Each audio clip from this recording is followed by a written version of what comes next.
Really.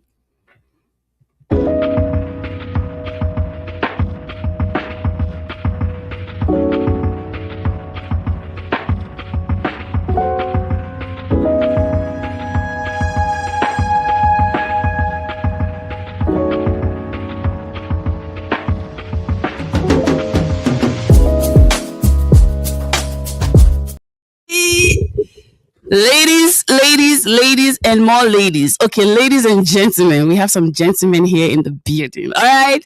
Listen, I don't know what happened today. I woke up this morning and the only thing I was waiting for was just Bruno's assist. That's it.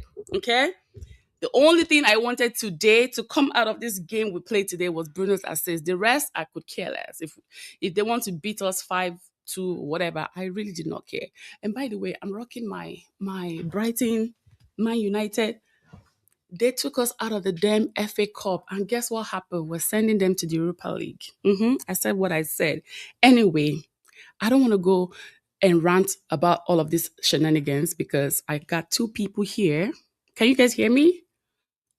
Okay, perfect. Listen, today did not today me, but today the Blue Bandits, okay? Because Sunderland beat them 2-0, all right?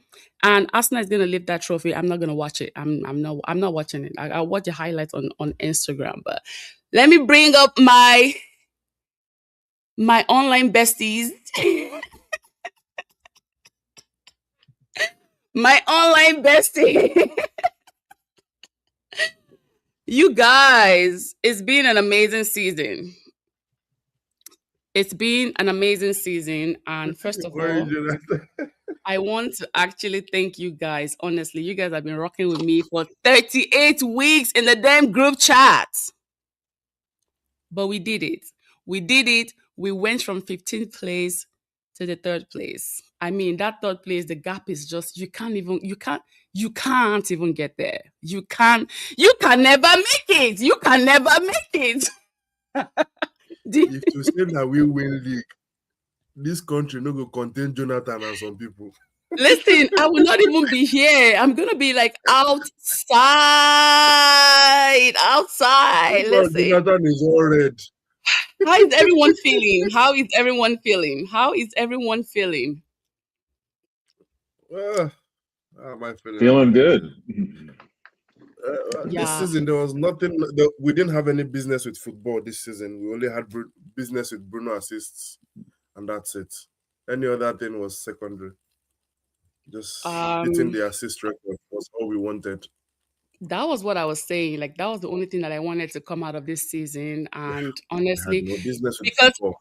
yeah, I was just telling myself, listen, I know I watched the Brighton Man United at the FA competition just this January, and I was But yeah, like, you were at the stadium for that one, yeah? yeah, I was like, oh, Danny Welbeck. I know you were the B word. Sometimes you're a traitor. You are a traitor. You are a traitor, Danny Welbeck. But look at your life. You can never make it. You can never. Oh my God. Anyway, welcome back to my YouTube channel. Today we're just going to recap the entire season. We're going to talk about next season. We saw Talama last year play his last game today. I felt a little bit emotional for the guy, honestly, because I know this injury of a thing is a bitch. Okay, this thinking. But I hope the boy never gives up. I mean, mentally, spiritually, physically, I still think the guy can do it. It just did not happen at Manchester United. It just did not happen. And it looks like Onana might be on his way back to the stadium. He already said he's To goodbye. the bench, on his way back to the bench. Wait, Onana, Bayinde, who would you pick? Bayinde, don't worry about it. No, Onana, he's good with penalties. What do you mean? Bayinde. See, I want to sell both of them, but that's me. I know, right? I know. Fair enough. I'll take Onana, though. I'll take Onana. I mean, especially for the penalties. I'll take the two, I would take Onana. No? Yeah. I would take Onana of the two. Yeah. Fair. Actually, I was just being a hater. I would No. This is real life right now. And I don't think Bayinde will save me if we have to take like some major penalty shootout. I don't think he would save me. He's gonna put the ball in the net for us. Anyway, Michael Carrick is a new manager. Don't know how I feel about that one. Why? Why? How I feel about that one. I mean, we need to give this guy a chance. I mean, that's all that matters, right? See, that's where the problem is. That word chance is where the problem is. No, United who do we have? But Who do we United is have? not a club to give anybody chance. That's the thing, right? There's no we are time. now. I want to believe so, but we'll see, because it's been deliver or right out the door. Deliver or right out the door that we've been doing for the past 6-7 seasons, right? So if you don't deliver, you're out the door. If you don't deliver, you're out the door. There's been no time, no manager that they've given 3 consecutive seasons. Yeah, no, right? I mean, that's definitely true. But Arsenal had to stick to Arteta for how many seasons with him bottling back to back to back to back. But he wasn't winning. Finally won it. Back to back. Exactly. Right. That is now Arteta has created stability in the team. We don't have that patience. That's the thing. 4 seasons. It took them 4 seasons to win the champion. Actually, what am I saying? It's taking them 6 seasons to win the Premier League. This is the 6th one. Yeah, that's from 6 seasons to win the Premier League. They were nowhere the first 2 seasons. Then the second back-to-back for 3 seasons, and then they won it this season. You think Man United is going to wait around for that? Probably not, but I feel like every club and their agenda, their vision, their mission is different. I was just talking about that on my TikTok live. Yeah, that's what I'm saying. I said the thing about Brighton is I don't even know why they're coming to come and take up. Brighton should be finishing like 12th place because they don't need to be anywhere. They don't win nothing. They don't win trophies. But guess what they do? They bake and they create players that they will sell for like 120. You know, that's what they do the best.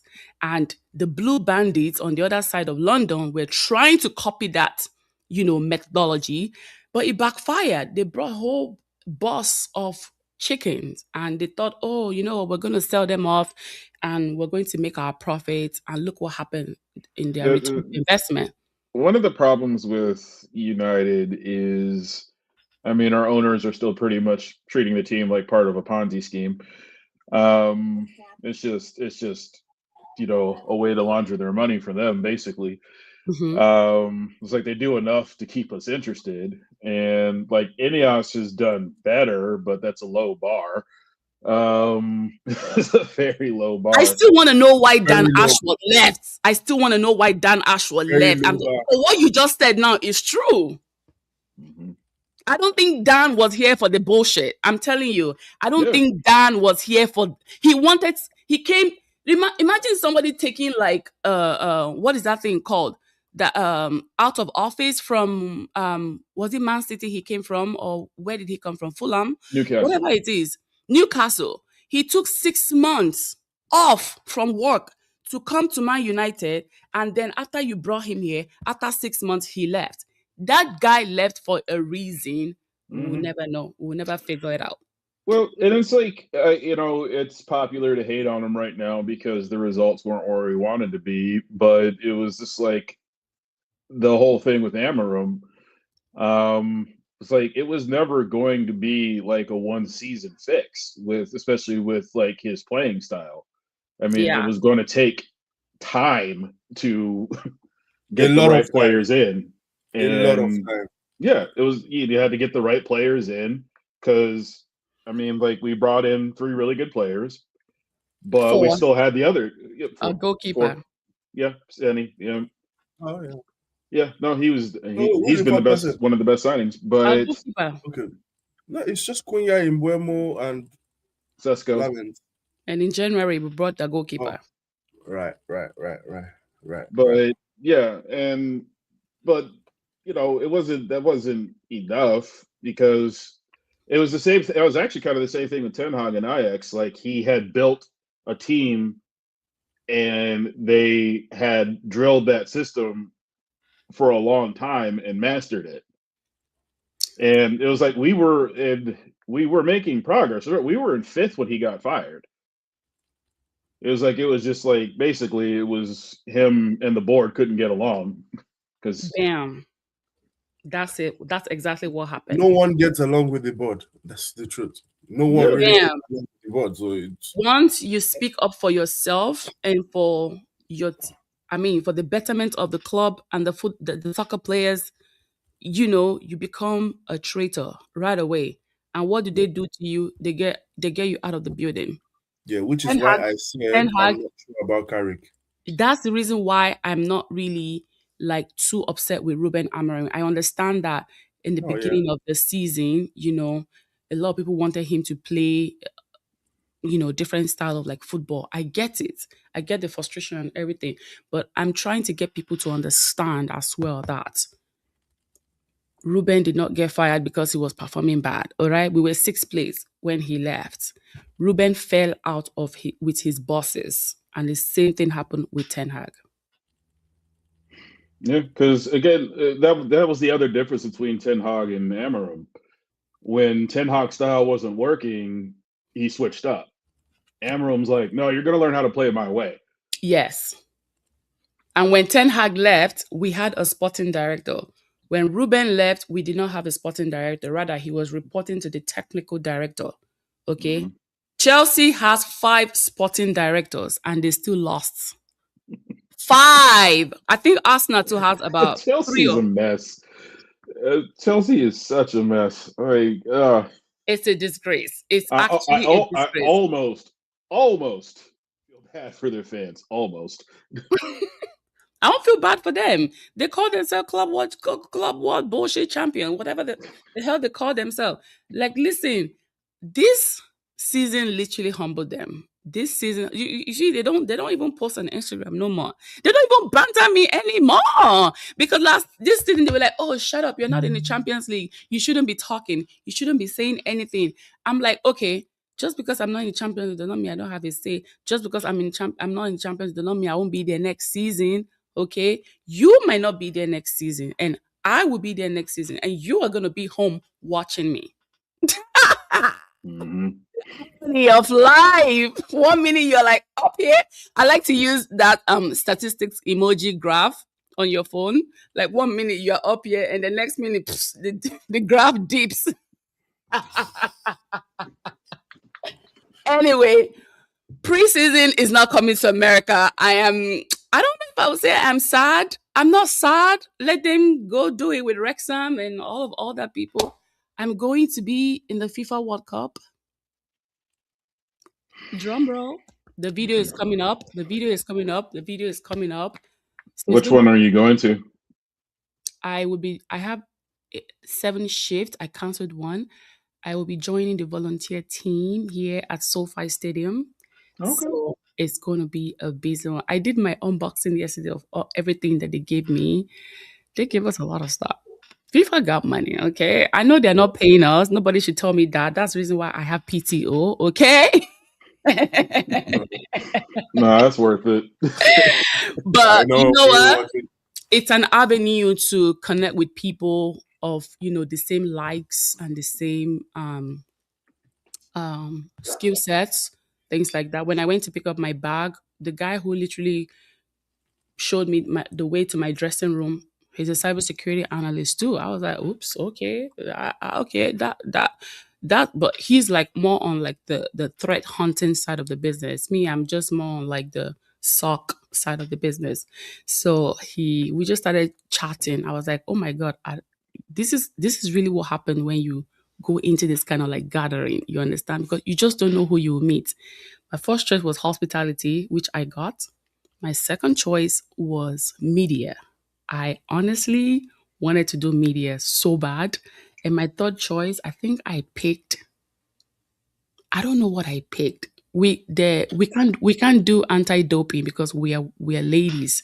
So only the men will be selected to do the anti-doping. So when is the Women's World Cup?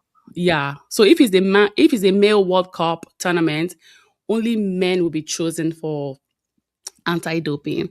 If it's the women's competition, women will And you be. got to collect the test. So yeah, that makes I mean, sense. they don't want no harassment allegations, things like that. So they just keep it to strictly guys. Yeah. No, So, yeah, it's less. It's not impossible, but it's way less likely. yeah. Because before you know it now, they'll come and tell you breaking news. One FIFA volunteer lady says she was, no, we don't want that or extra. I just want to have a good time and continue with my life. Anyway, back to Manchester United.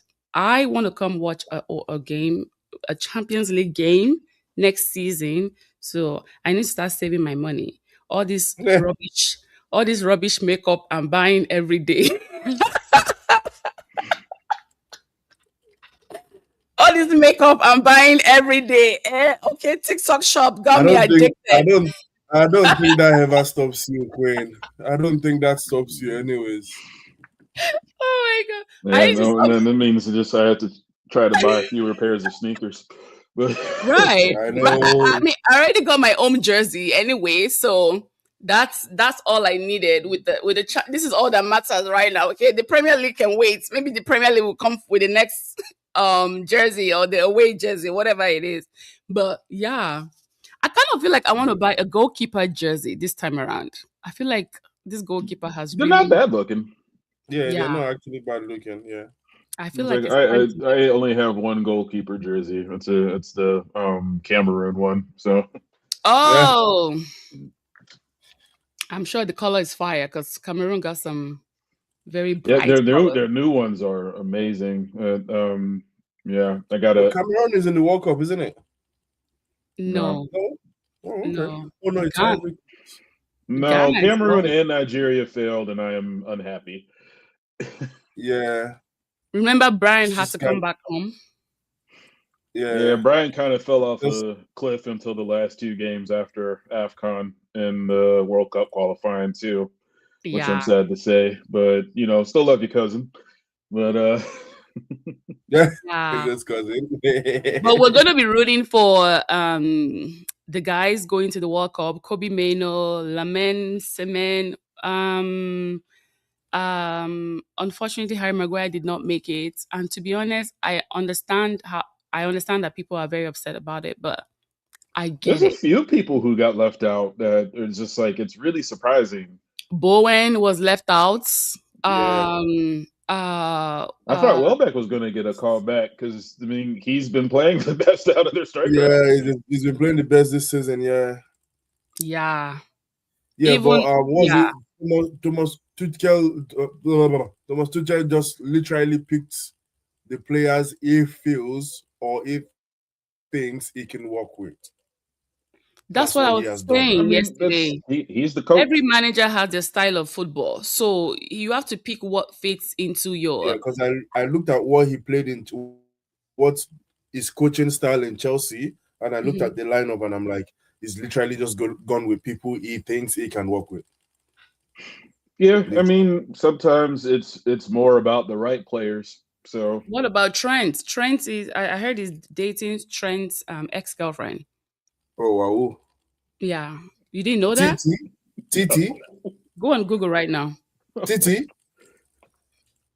Thomas Tuchel is dating Trent Alexander's ex-girlfriend at the moment. What? Yes. What? They've been together for like 2 years or so. Wow. Wait, isn't Titi about 45 years old? It doesn't matter. He has the money. Yeah. And how old is Trent again? I think she's in her 30s. How old is Trent? Is like Trent is. He should be in his 20s. Oh, so he was dating someone older than him? I don't know. Just look it up. Remember what Peter Crouch said when they asked him what he would have been if he wasn't a footballer?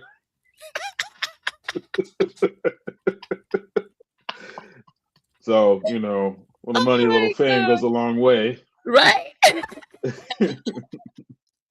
So that's one of the major reasons he probably did not pick Alex because Trent. A little awkward. 52. A little 2 awkward. years old. Thomas Tuchel is 42, right? 52. Yeah, he looks like he's 75. I don't. Manager's a stressful job. What's going on? This is the power of money. Money. That man looks. I'm sorry. And yeah, kudos to because Beyonce's with Jay-Z for his looks. But yeah, you went there, man. You just had to do it, right? You went there. Oh my God. What a great season for us. For me, I feel like we accomplished a couple of things. We accomplished some great Before players. you go on, I heard the rumor, I don't know how true that is, of what FIFA is doing with Portugal. Apparently, you're allowed 22-man squad. The Diogo Dalot thing? The Diogo Jota thing? Is that true? They put his name there. They are having 30. Nice. I think they are having. They allow them 30 players. Yeah, they said they allow them 30 players, including Diogo Jota and 28 rather. Correct. Including Diogo Jota. If you see the way they put his name there, you can tell that it was faded a little bit, but his name is there. Right. So it's not like in white. When you fade it off. Yeah. So you have to look it properly for you to see his name there. To see it. But his name is like in the bottom there. Oh, that's nice. At least they get the medal if they win. They need to win it for him though. They should do that. Now I feel like there's going to be an agenda for Portugal to win. Yeah. But France is still my top choice. I'm sorry. Dembele, Sheki, Dembele. For purely Ghana is my top choice. Sadly. Ghana? Yeah.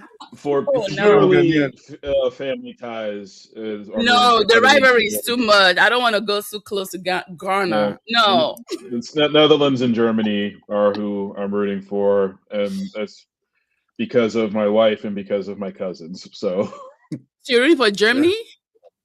Yeah. Well, my wife's German American, so their t-shirt is fire. Their jersey is fire. Yeah. Like, I really like it. You need to look at it. She's a huge Stuttgart fan, so wow. Guess what?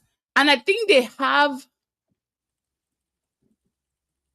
7 Premier League players playing for Germany, actually. Yep. Florian Wirtz a bunch of the German players are. Florian Wirtz that plays shit this season is actually going to the World Cup. That's why I keep telling people it's not all about what. It's because he plays really well for Germany, but exactly. And yeah, it was like I was watching the DFB Pokal yesterday, which that was great till it wasn't. Until Bayern woke up and it got ugly fast. But yeah, I mean, like I think there was there was like 4 Stuttgart players and 4 Munich players that are going to the World Cup. Oh, for Germany. I take that back. I'm sorry. 7 Bayern Munich players are going to the World Cup for Germany. I think Team Germany. Yeah, it wasn't Premier League. It's 7 Bayern Munich players. I was like 7. Damn. I won't go into too much detail, but until Harry Kane scored, it was actually looking pretty good for Stuttgart. Like they had Munich on the back foot for most of that game, and then Harry Kane scored, and the whole game just went upside down. I'm happy for Harry Kane. I would like to. I'm really happy for the guy. I am so happy for the guy. Anyway, let's talk about Man United. Yes, and let's start off with the players we do not want in the team. Yes, I made this list a while ago. Give me a second. Let me open the app and see the list. Because last week and this week really justified that. Joshua Zexi, it's about time. Yep. I was rooting for you. We were all rooting for you. He is in the wrong position and in the wrong league. He could not. Even today, I said, oh, no. Oh, no. Joshua. I was writing for you. Let's start with the ones on loan. That we do not want? They should not come. Yeah, the ones on loan that we don't expect them to come back. They should just remain. Okay. right? Well, we know Sancho's Sancho's out. contract is out already. We know Oiland has been sold. Of course. So that Yep. So that that's chapter done. is done. It was the sell clause. Sancho, I don't think he should be back. His His contract contract is is done. Yeah. And His so contract is over. he'll probably be, either, I'm guessing, playing. I mean, Dortmund might take him back, but if Dortmund doesn't take him back, he's going to be in like Turkey or something next year. Dortmund wants him back, but they cannot afford to pay him what he's requesting. He ain't worth what he's requesting. Yeah. I don't even know how many games Sancho played this season that he's requesting for so much money. But Sancho is out of the window. We really don't care about him. He can bye and be gone. We don't care about him. He's done. His chapter has ended. Rashford can go. Yep. I say this as someone who still loves Marcus Rashford as a player. Yeah. It is time for him to go. We can't afford to pay him that money. It's too much. It's the best thing for him and for the team. Mm-hmm. Because he's too comfortable in Manchester. He needs to be where he's challenged. Yes. He needs to work really hard for that coins. But I would not be surprised if Carrick wants him to be on his team. I would not be surprised. So it's left for Rashford to take a pay cut or something else. I don't know. I feel like there's the idea of Rashford and the reality of Rashford, Yeah, I have a feeling Carrick will want him. That would take a lot of discussions and contract restructuring. Yes.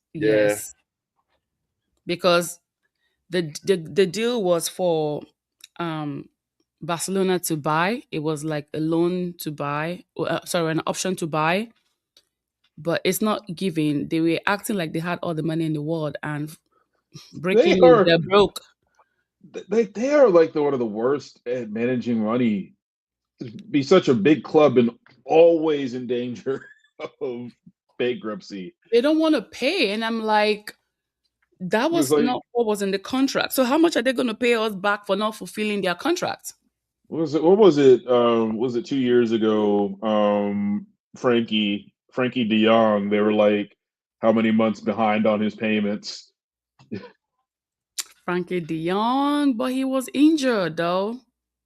Yeah, you still got to pay him though. You still got to pay him. The contract is the contract. Period. Tony is here. Tony, I was like, don't go to church today because every time you go to church, Man United is always losing. Okay, that's false. But false. Jesus fixed it today. Jesus fixed it today. Every time I go to church, we actually win. Remember, I went to church when we beat Liverpool 2-1 away. I went to church when we beat Man City. Yes. I went to church when we beat Arsenal. Like, yo. Tony's going to the right church. My man is keeping the records. Yo, I'm keeping it, Well, good to see you. Good to see you.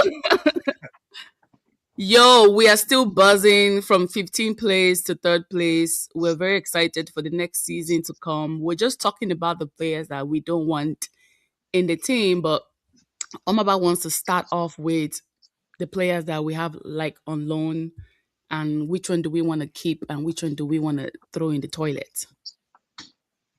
Well, I mean, obviously Sancho is in the toilet, right? Yeah, he's already there. He started with Sancho. We don't want Sancho back, that's for sure. He started with Sancho. I think Rashford for me is a tough one. Part of me just feels like he has one more, like he could do one more showing for United, but at the same time, like I know a lot of fans want him gone. They say that his service to the club has come to an end. Thank him for his service, right? I think, and obviously he wants to stay in Barcelona. So, like, I think. But they're not willing to keep him, though. They don't have the coins.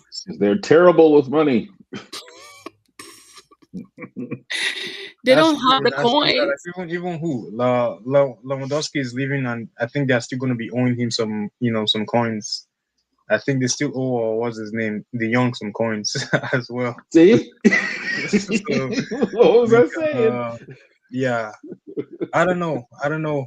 Like with Rashford, I think it also depends on Michael Carrick if he wants to work with Rashford or not, right? Yeah, that's what we're all saying. I think he wants to, right? I think he wants because didn't he play with Rashford? Yeah. He knows him. He knows him. Yeah. He played with him and he managed him temporarily. Yep. So, but then again, that was like 5-6 years ago. That's a long time. I mean, he was with Oli like the entire time, right? So, right when he was, I'm sure they are still in contact anyway. So, I'm sure. I don't think it's a hard sell for Carrick. It's a hard sell for the fans. That's where the issue is. Yeah. Yeah, because like at the end of the day, we're not the ones that are going to make the decisions on if he should stay or if he should leave, right? It's going to be him and the board. My question is this: what's his number going to be if he does come back? Because Kuna's not giving up number 10. Yeah, 19. It goes back to 19. Well, if Xerxes leaves, take 11. Because Mbeumo's 19. 49. No, like if Xerxes leaves, right? That's his bestie. He can take the 49. There are rumors that Xerxes might leave, right? If Xerxes leaves, then Xerxes 11. Yeah. So. Then he takes number 11 again. Remember, Giggs gave him 11, or was it him that no? Giggs gave Januzaj 11 when Giggs left, right? Or when he stopped playing. So, and then Rashford was 11 for him, or was it?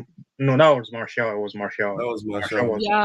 Yeah, he was 11 when was it Lukaku came because Lukaku wanted the number 9. Yeah. How many times has Rashford actually changed jerseys? A lot. Don't worry. 3. Damn. A lot. 3. Yeah. He's more than 3. He started. It was like 30. It was 49. I don't have a problem with the 49. 19 and 10. Yeah. No. Yeah, it's only. He did 49 as well, though. No, that was Garnacho. 47. No, he did 49 on his debut. It was 49. Was it 49 or 39? I thought it was 39 when he debuted.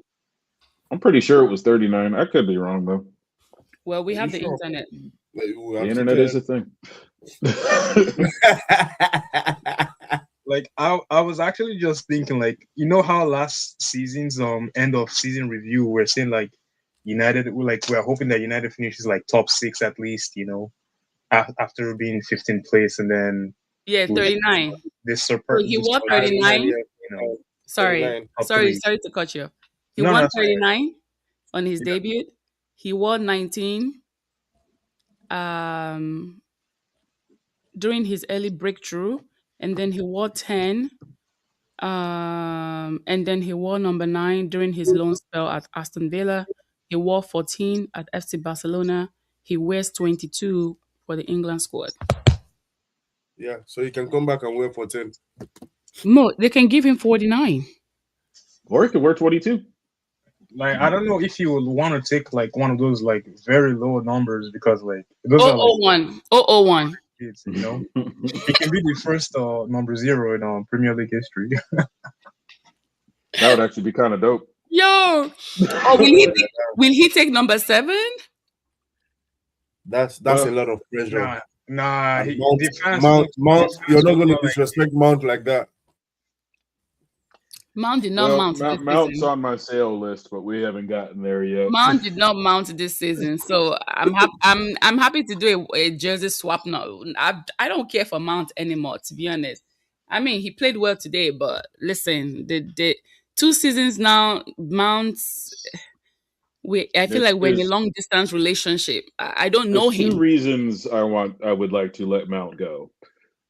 One, because he just can't stay healthy. And he's essentially a squad. When he is healthy, he's a squad player. But 2, now that we're back in Champions League, he's going to be making $250K a game.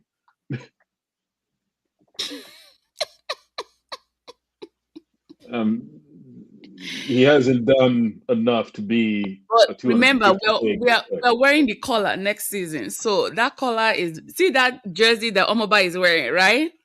Remember, we won the FA Cup during that time, okay? When that blue collar came back, all right? We won the trophy. So we're back. Well, I don't know the one Jonathan is wearing if we won the trophy. Jonathan, the one you're wearing, did we win anything on that one? I don't know. I'm looking for it so bad. But this one, this new one, we're going to win the FA Cup in this one? We're going to go for a treble or quadruple. Is that the sharp one, Jonathan? No, Team Viewer. No. It's Team Viewer. Team Viewer. Oh, okay. My one is still Chevrolet. I'm still rocking old school. I'm looking for that vintage so bad. So bad. So I bad. have a Vodafone one that I need to get restored. I saw that last week when I went to the cousin here. They brought the FA Cup to LA. I saw that Vodafone jersey and it was from a very older man. I was like, this was probably one of the best jerseys they ever made before they started making all this stupid nonsense that they are selling for how much now. I mean, those materials back in the day were way better. If you like wash it 1 million times, it's not going anywhere. It's not going anywhere. Because they also kept them for like 2 seasons back then. Mm-hmm. Yeah. Mm-hmm. And it's just because they're making everything lighter, because apparently players are complaining that the jerseys are heavy, they can't run. It's not breathable. Yeah, they said it's not breathable. Even the socks too. They complain about. Who was it? There was the one jersey brand. They had to like change the material halfway. It was Castori. Because when the players would like sweat or it would rain, it would hold too much. It was like it would actually get heavy. Yeah. Crazy. That is crazy. Okay, so moving on to the players that we do not want. I think we've addressed all the players that are on loan right now. Joshua Zexi. Out. See ya. Let's not waste time. Out. I think this might be a little bit upsetting, but I think Licha's time might be coming to an end. It's not upsetting, in my opinion. So here's the thing. It's not upsetting. I agree with you if he's going to be playing center back. Yeah. And I had this conversation with a fan last week, and I said we need to put him back in the midfield. Defensive midfielder. Yeah. To replace Casemiro? No. Not to replace Casemiro, no. We still need to get a defensive midfielder. I'm happy for him to go into defensive midfield because he's a lefty. Oh. Right? And because we are playing 2 DMs. So you can have a right footer DM and a left footer DM. It would help, right? And I feel like it's going to be a little bit of a Casemiro if he plays that position where he gets a couple of red cards and then he relaxes. Ooh. Yeah. No, because he challenges hard. So he will get a couple of red cards and then he'll relax. Just the same way Casemiro came in first season, he had about 2 red cards and then he relaxed and tried to play the game. Yeah. Yeah. Like Premier League will humble you anyways. That's what Premier League does. So I feel like if Carrick, because I've said it, and I think I've heard a pundit say, I think it was Jamie Carragher that said it as well, right? Even though Jamie Carragher really doesn't think anything home. Like he says a lot of things. He doesn't like Mo Salah. He does not like Mo Salah. But I'll tell you this for free. That man says his blinking mind, regardless whether you like it or not. He will tell you what he feels. And I feel when he said that, I'm like, actually, Lisandro Martinez in the DMs will be better. Would do us a lot of good than in the. He did play a little bit at Ajax. Yeah, he played a little bit in United as well. He played about 2 games as a DM, and I'm like, this guy has something to give in the DMs. Let's put him right there. But again, I feel like Joshua Zexi should go. Lisandro Martinez should go if he's going to remain at CB. Mm-hmm. But if they're going to integrate him into the DMs, he can stay. I don't know. Maguire is now 33. He just signed a new contract. That's why I said I don't know. Like, he signed a 2-year contract. No, you already signed it. Is it 2 or 3 years? 2. It's 2. I don't know about that. It's already 33. So I really don't know about it was that. one with an extension. Yeah, with a possible extension too. Yeah, I've been saying for a while, I'm actually cool with keeping him, especially as a leader. They're just keeping him just for leadership purposes, not because of anything. Maguire has very good leadership skills. Yeah, he does actually. Yeah, he does. Tara Malaysia? He's out of the window. He's on his way out, and he's one who I genuinely am sad about, because, like I said, him not doing well at United wasn't his fault. It was like that injury took forever for him to get back from.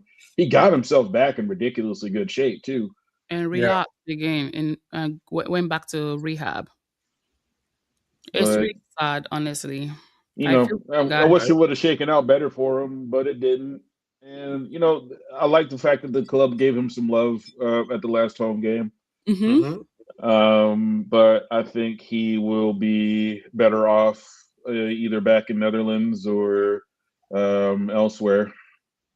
Yeah, I think he should go back to Netherlands. He did better there. He knows the football, and I think he knows the people. It's just less physical. Yeah, it's like Eredivisie is a much less physical league. It's also why American players tend to excel there. Yeah. And are we keeping Ugarte? No. Hard no. A big fat no. Capital no. But we were so happy when we signed him, though. Well, no one was. No one was. Well, if everyone was, I was. I drank the Kool-Aid, and I freely admit that I didn't really know anything about him like that. Yeah, like I really didn't know him, and then the first game he came as a workaholic. I'm like, you've just gotten me a new Fred, a fair Fred. It's like I liked what I saw. They got rid of Fred to bring Ugarte. We will have kept Fred. No, Fred left because they never negotiated a new contract with him. We got rid of McTominay for Ugarte. Ugarte, that's true. Yeah. Clock it. That is true. Yeah, but like Tomine won, like a lot of people was like, look how he's doing with Napoli and everything. It's like Napoli plays to his strengths. Oh, look at this crazy people. And it was like and also the Italian league is different. Like I love how well he's done there. And it was like I still say selling McTominay was a smart move only because it was a smart financial move, especially with him being an academy player. So it was pure profit. Financial move, I agree. But in terms of like decision making, they failed because, well, I am glad that those people who were making terrible decisions, they have left the building. I am glad we have brand new like recruiting teams now. You can tell that these people are literally out there looking for what really fits or a player that is a Manchester United quality, because that's what we need to be looking for. We're not just looking for somebody who scored, like a Delap who did well with Ipswich. Like look at Delap now. Ipswich is back in the Premier League, and he had a very terrible season. So it's not just about the gold and the shininess of your achievement. That's one of the reasons why I also do not want Baleba, because look at this season now, a freaking flop. Nobody's even talking about him. He's not even in the media anymore. But that's an agenda, though, apparently. That's last season. Baleba was all over the place because we wanted him, but Brighton said 120. Who's going to give you 120 for what? Now look, what did he do this season? Hence the dip in form. Apparently, there's a rumor going out that it's intentional so that his price can come down. Yes. That's why he didn't play well. And I'm like, I would still take him for the right price. I would not pay anywhere near 60, what they're asking for. I would take him for 60. Yes. But not for 120. Yeah. Like, what the hell? Actually, for 40, not for 60. Yeah, even 40. 60 is too steep for him. You just got to figure we're going to pay the United tax. We always pay tax on players. So Brighton needs to stop gassing up their players like that. Like, no, but that's their model, though. That's their model. That's what they do the most. Let's be fair they do raise good player. They do, they do. Let's be fair to Brighton. Baleba played a whole lot of football last season. I blame Chelsea because Chelsea are the ones that are always paying like over 100 for their players. Mm-hmm. So that's why they feel like, okay, let's treat this player like 100 mil. I'm like, nah, he ain't worth that much like that, to be honest, right? Like Chelsea, like how are they not breaking PSR? Like they've spent so much on players they don't even use. Well, that's weren't they charged? They were charged now, Chelsea. No, they were charged for like the past event that happened during their former owner Ibrahimovic. They were charged about 97 charges. That's why I called them 97 and 115. Said he's never gonna. The blue bandits and charges. That's crazy. That is absolutely crazy. Anyway, let's move down to the players that we don't want. I mean, I think we have too many players. They're actually not a lot. Funny enough, I've just gone through the list. We actually need more depth, but we got to get these guys for these. What about Dalot? I want to keep Dalot though. Dalot is going nowhere. He's part of the elders of the team. Yeah. So he's going nowhere. Dalot is from the minute. The one I want to say, and I know people will kick against, is Euro. I think he should go on loan. Really? No. Oh hell no! I think he should go on loan. That one is tough one. Why would you say? Oh, we have a lot of competition. It's a tough one.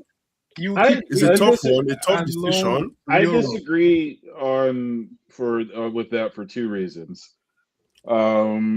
Because as much as we want Licha to move to defensive midfielder, I don't think it's going to happen.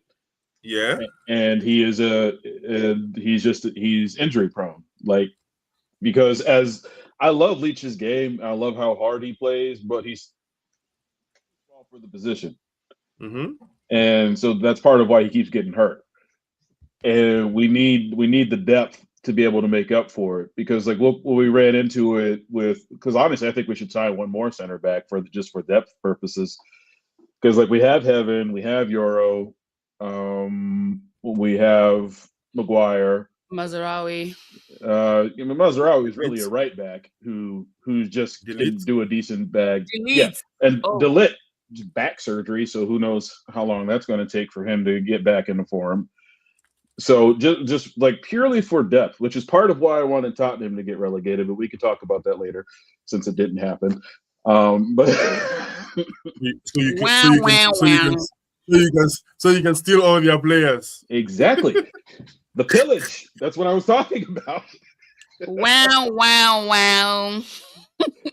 So it was like, all right, well, it was part of my master plan, but it didn't come to fruition. So, oh well. But yeah, I really think we should sign one more center back, just for depth. Because remember, we're back in the Champions League now. Period. It's like we're going to be in FA Cup, Carabao Cup.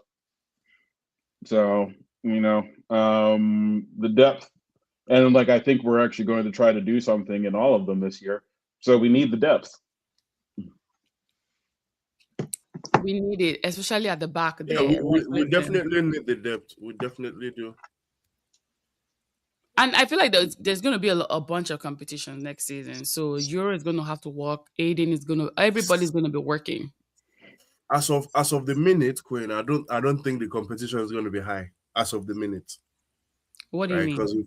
Because we've only got, sadly, Arteta. Pep is gone. We don't know who they are bringing.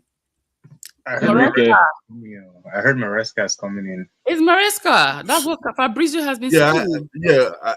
We already know who is taking over Pep. You are waiting for the breaking news. We already know, right? We already know. The breaking news says it all for me, man. Waiting for the here we go. Because it's definitely not Jose Mourinho. It's definitely not him. He's going them back to Madrid. Right. So my God. Yeah, it's gonna be Maresca. It's gonna be Maresca. Sorry, did I say Maresca? We have a lot of the bottom table teams that are going to lose their coaches. We are better. Carrick is better than Arne Slot. We're going to beat Liverpool next season. We're going to kill them. Nothing is changing as long as Arne Slot is the manager. Arne Slot. So, la.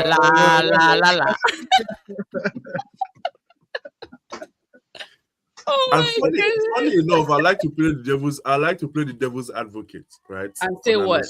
And say it's like he's gonna kill us. What? No. So you need to give him. I'm giving him a credit for actually even finishing 5th, because they literally did an overhaul of their team. Literally. And they had a lot of injuries too. Yeah. Chelsea. He has a habit of signing players I like. Chelsea had the same thing and they are finishing 10th. Oops. Right? Chelsea had the same issue and they are finishing 10th. So I want to give a lot of props to Arne Slot for doing what he's done, finishing 5th. Because those players are yet to have a chemistry. It has too many players that they are individually good quality-wise. And Mo Salah is leaving, so they will have to replace that position, integrate somebody new. Exactly. Right? I think the only mistake he made this season was to allow Ruben Diaz go. Yeah. Losing Diaz, like literally. Luis Diaz, not Ruben Diaz. Luis Diaz. Yeah. That was the only mistake he made. The dude is balling across the ocean. Oof. He's enjoying his time, in Germany now. At least he's not our problem anymore. Yeah. Bears. I like the way Jonathan thinks. Yeah, he used to request Don't worry. From now going forward, I'm never going to attack you on the group again. Oh my God. I like the way you think. Oh my goodness. There's always a reason for his thought process. No, Jonathan always clocks in when I need him. Okay. What do you guys think of Shea Lacey? That's a huge prospect, man. And then I think next season we're gonna have JJ Gabriel, right? Let's not rush that kid. I don't think we should rush him. The way they did this Obi guy, right? Because I thought Obi will be coming to the next season too. So I think for Obi, it came in at the wrong time. Under Amron, who had a system he was trying to enforce. Yeah, right? Because it was Ten Hag that wanted him, actually. Yeah, which for me, him enforcing wasn't necessarily a bad thing. Were the players ready for being enforced into a playing style? I think the answer was no, because clearly we can see from what they played under Carrick, all of a sudden Sesko can now score goals. All of a sudden, the dead is away. Konya is balling and Dogu is scoring goals back to back. Luke Shaw is scoring goals. And I'm like, clearly, you guys were really not happy with Amron. Yeah. They were not happy. They can lie all they want to lie for the media's sake, but it's clear that they were not happy with Amron and the system he was trying to put in place. And it was hard. Yeah, but let's give credit to that, because it was what he did that gave Carrick what Carrick has now, right? Because he brought Brian Mbeumo, he brought Konya, he brought Sesko, he brought Lamens. With these guys, we probably would still be struggling. I won't lie to you. Ruben discovered JJ Gabriel because he used to go watch them in their tournaments, And that was how, do you remember when they took that picture that was going viral at one point? And they were like, oh, Ruben really sees like this guy is a good prospect for the team and all of that stuff. That was when the hype of JJ Gabriel literally took but that's what I always said. Ruben is not a bad coach. Okay, what about this? In my opinion, Ruben can be a better like technical director or a sporting director than a manager, like than a coach. Because I feel like he can foresee a good player. He sees good qualities, but maybe he does not know how to manage. Because managing is not for everybody. So he's not a man manager, which is the difference between him and Carrick. And I said this, and this is why I'm worried that we've given Carrick the job, right? Carrick is an Alex Ferguson. They are not tactically inclined. They just won that 3 points. They just won the 3 points. They will give you free flow football, and that's what they know how to do. Entertaining. Can get the best out of any player you give them. Right. I think that is part of why they made it very clear that Michael Carrick is the head coach. He's not the manager. Yeah, not the manager. Because actually, the reason for that was why Ruben Amorim fall out with them. Yeah. So they wanted to make that clear, right? However, I've watched almost all our games with under Carrick. However, Xabi Alonso is going to be a manager, not a head coach. Rosemary was a head coach. Is it Rosemary? We now named it Rosemary. Yeah, that name stuck. I'm sorry, that name stuck. That name stuck. Rosemary.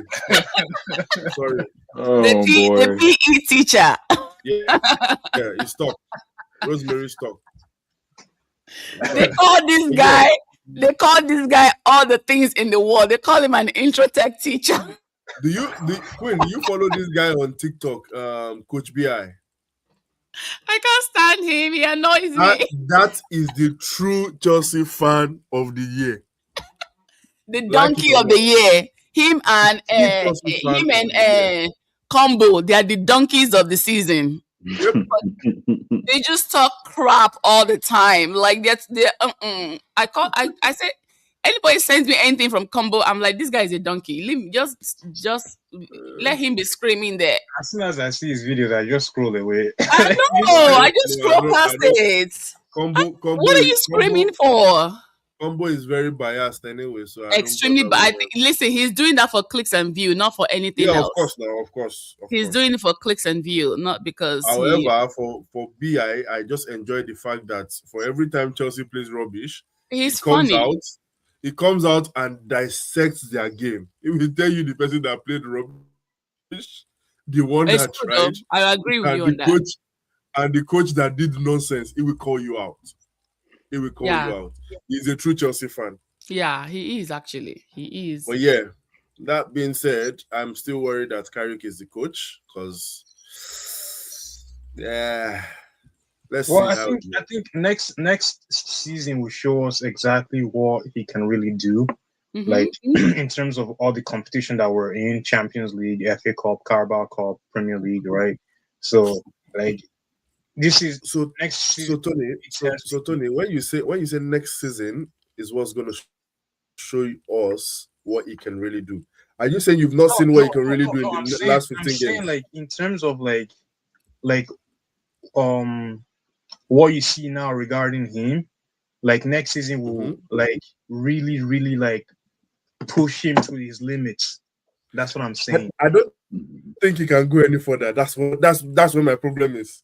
I think this is Carrick at his best. That's where my fear is. Like okay, like right? I think for me personally, I never watched him when he was at Middlesbrough. So like I really don't I haven't seen like his depth as a coach / or manager. However you want to put it. Yeah. So like, we're not also going to forget that Johnny Evans is a part of this success still. So, 2 ex-players of the team. Mm-hmm. That know the club very, very well. So again, right, my question is, for how long is man management going to help them? Because that's what they are good at in the Premier League, Champions League, and other competitions. They're going to need to bring in some tactical minds. A little bit of a tactician. Yeah. Because we need that. When they had like Kieran McKenna back in the day, like that made a big difference. But he's doing his thing now, so they need to find somebody who is comfortable being behind the scenes and being the tactical mind. Exactly, which for me, because if we're going through, he's a very good man manager, he can get the best out of the players. It only means, and that happened with Newcastle. And what was the other game we lost? They played us out clear on tactics, and Carrick didn't know what to do. That was Leeds now. Yeah, and Leeds. Yeah. And Carrick didn't know what to do. The most annoying one for me was, it wasn't annoying, but it was sad, was Newcastle. One man down, and he literally didn't know what to do. So in my head, I'm like, yes, I enjoy your free flow football, which is, and because we're having this conversation, I was like, if Sir Alex Ferguson was in this generation of where everything is now tactical, everybody is going to the board, trying to catch everybody out on their playing style, Ferguson might not triumph. Yeah. Because he was a man manager as well. He will get the best out of you. They'll play him the hell out of his brains. They'll play him the hell out. Right? And that happened with Alex Ferguson as well. Whenever we play Man City and they get him out and they are beating us 6-1, 6-2, and the likes. Right? Yeah. Barcelona, when we play Barcelona, it's always a struggle with Alex Ferguson. When we play Madrid, it's always a struggle with Alex Ferguson. And I'm like, yo, we're going to be playing Madrid next season. Yeah. Madrid's going to be interesting next year. Yes. Especially with Marino there. The special one is back. The special one is back. Finally. He's either going to whip them into shape or get fired very quickly. You see that thing that they do, that pot thing that they do to put them in groups? That one, I will find every means to watch that thing happen live, because for the Champions League. Yes, I would do everything in my power because that I won't be able to sleep. I will not be able to sleep for sure. I won't be able to. I want to know who are my ops. Okay, I want to know who are my ops in my group. Like I feel like they would do everything to put Man United away from like Real Madrid, Barcelona, Arsenal. As long as we're not in a group of death, I'm good. Yeah, maybe they might put us with like who, like AC Milan or whatever. I don't even know if they made it to the Champions League. It's They're just not groups anymore. You forgot. It's now a league, right? They're not groups anymore. It's not a league. You're right. You're That right. is true. I forgot. It's the round People are robin. still struggling to get used to that thing, man. I don't love it. I kind of like the groups better, but I like the group stage. I like the group stage thing. Oh my god! Because I was literally just telling somebody, they're gonna kick them out in the group stage elimination. It was like that for so long, though, man. I know. It wasn't this stupid guy that came and changed everything. Zlatan. That's the thing with human minds. We don't love change. Oh man, no! It takes time to adapt. It takes time to adapt. It takes time to adapt. Anyway, I'm hoping for a better season. Next season is going to be very busy for all of us here. Right? We're going to be watching games on the weekdays and weekends and things like that. Hopefully, we'll see it through to the end. I know. Games on weekdays and weekends. As long as we make it to the too many weekday games. Top 8. Bro. Yeah. It's like, man, don't you know we have jobs? Right. I hope they don't give us a lot of Monday games too as well. We're not in that jail anymore. So they can be giving like Nottingham Forest to play on Monday and Fulham and all that stupid club. But imagine Man United playing on a Monday. I think they did that for commercial reasons. Yeah. It's just like I can't keep using PTO to watch these games. Yeah.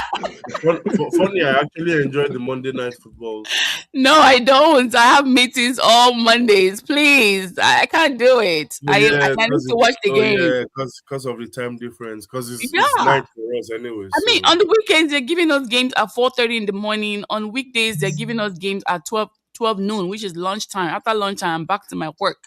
So they need to work on that. If you're listening to me, please be very demure on our schedule. Okay. We run this show. Okay. We have the biggest fan base ever. So please have mercy. You think it's gonna change because you asked? Yes, because I asked. Remember, she's working for FIFA now for the World Cup, so she has some pull. Yeah. Fair enough. They better not make a mistake and give me the mic because I'm gonna be shady. I don't give a shit. I will throw some shade. Unfortunately, FIFA doesn't work for EPL. Oh, kind of. I mean, yeah. They like the money. They don't work for us. But they do get some sort of money, okay? We're under their agency, so we have to abide by FIFA rules at the end of the day. Premier League is under FIFA. Mm-hmm. Yeah. Premier League is under FIFA. If I'm correct. They're under the FA, and the FA is under FIFA. So correct. So FIFA is the big guy. Premier League. Personally, I think we should just burn it all down and start over. But that's just me. Yeah. So it's so horribly corrupt. Like, it's disgusting. No, literally, this World Cup has literally exposed them. People are struggling to buy tickets. That's why I'm having trouble getting excited for this World Cup that exposed them. The past World Cup was the Saudi Arabia World Cup exposed them. Yeah, that one was. They're like, what? What do you mean? There's no slave labor building stadiums. What are you talking about? What? No, this is the first time we're hearing of this. Clutch the pearls. Yeah, it was chaotic. I heard. I was seeing everything on social media and the news and everything. It was really, really bad. They were really against a whole bunch of Americans. That one guy that died because he was gay and things like that, and it was just a whole bunch of chaos. I think they had some transportation issues too as well. It was very hot. The temperature. There was the one commentator who died. Yes. During it. Yeah, because he wore like the LBGT. He wore like a rainbow jersey or something. Mm-hmm. That one, yeah. A whole bunch of nonsense happened. Anyway, let's give a round of applause to Bruno for breaking and smashing. Bruno finally did it. Before somebody else will break this shit again. Bruno is breaking it next season. Mark my words. Here's the thing. Break your own record. Here's the thing, right? He stands alone.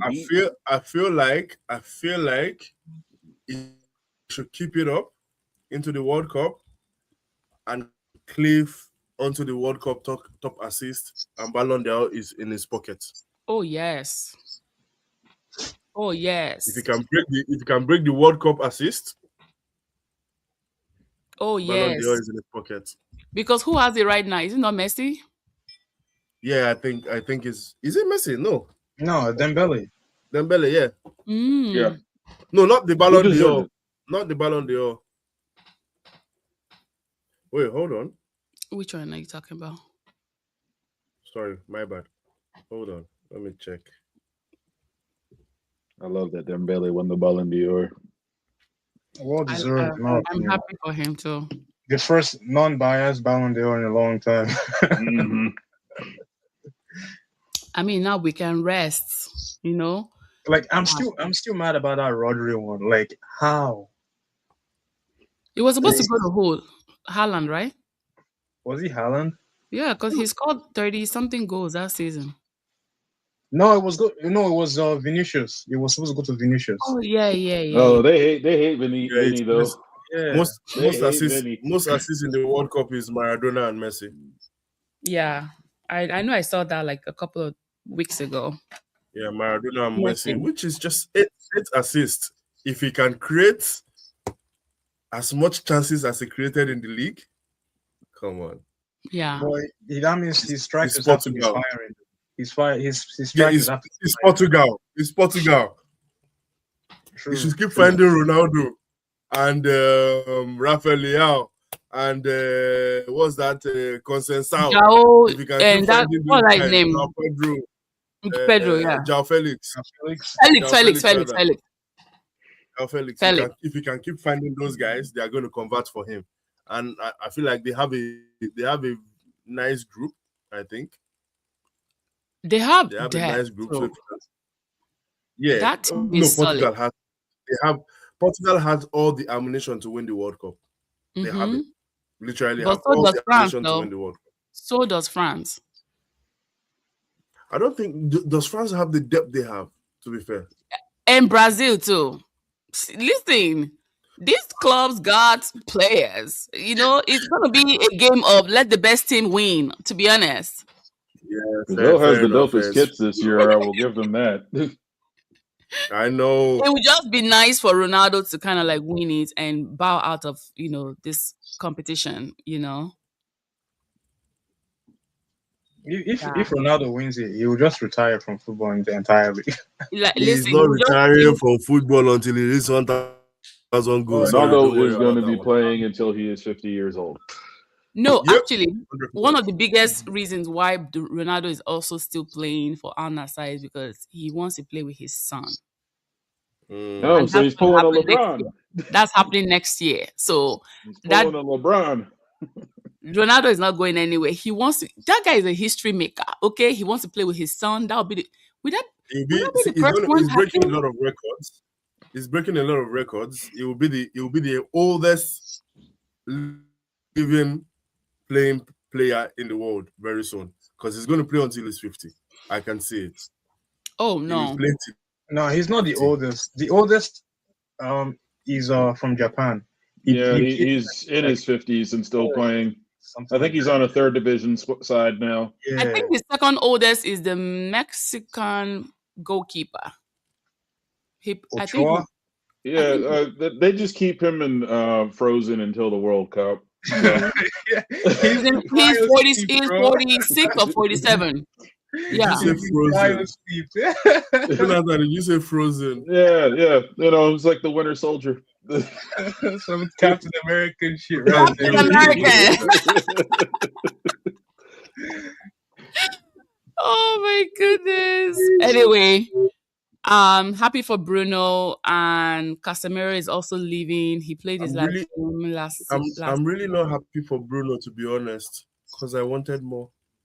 What do you mean? Should have finished on 25 assists. That dude should have gotten 4 assists last game, but everybody was Brian.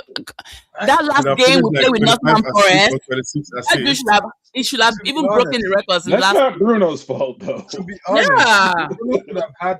it could easily have had. I was like, our boy Brian lost 2 chances. What's his name? Cunha lost a chance as well. Like, what else do you want this guy to do? Cunha's one is not even the painful one. The most painful one was Diego Dallo and Mbeumo. Yeah. And then he redeemed himself today, though. In that game, Patrick Dogu. Like, why are you shooting straight at the keeper? The post is wide. Find an angle. Dude, you had all the opportunity to score that goal. I don't know what that gave me a flashback of Rashford. When I figured out that Bruno Fernandes himself was tired when he gave that pass to Mbeumo and Mbeumo carried the ball. He went face first to his head. Yes, I saw that. Ground.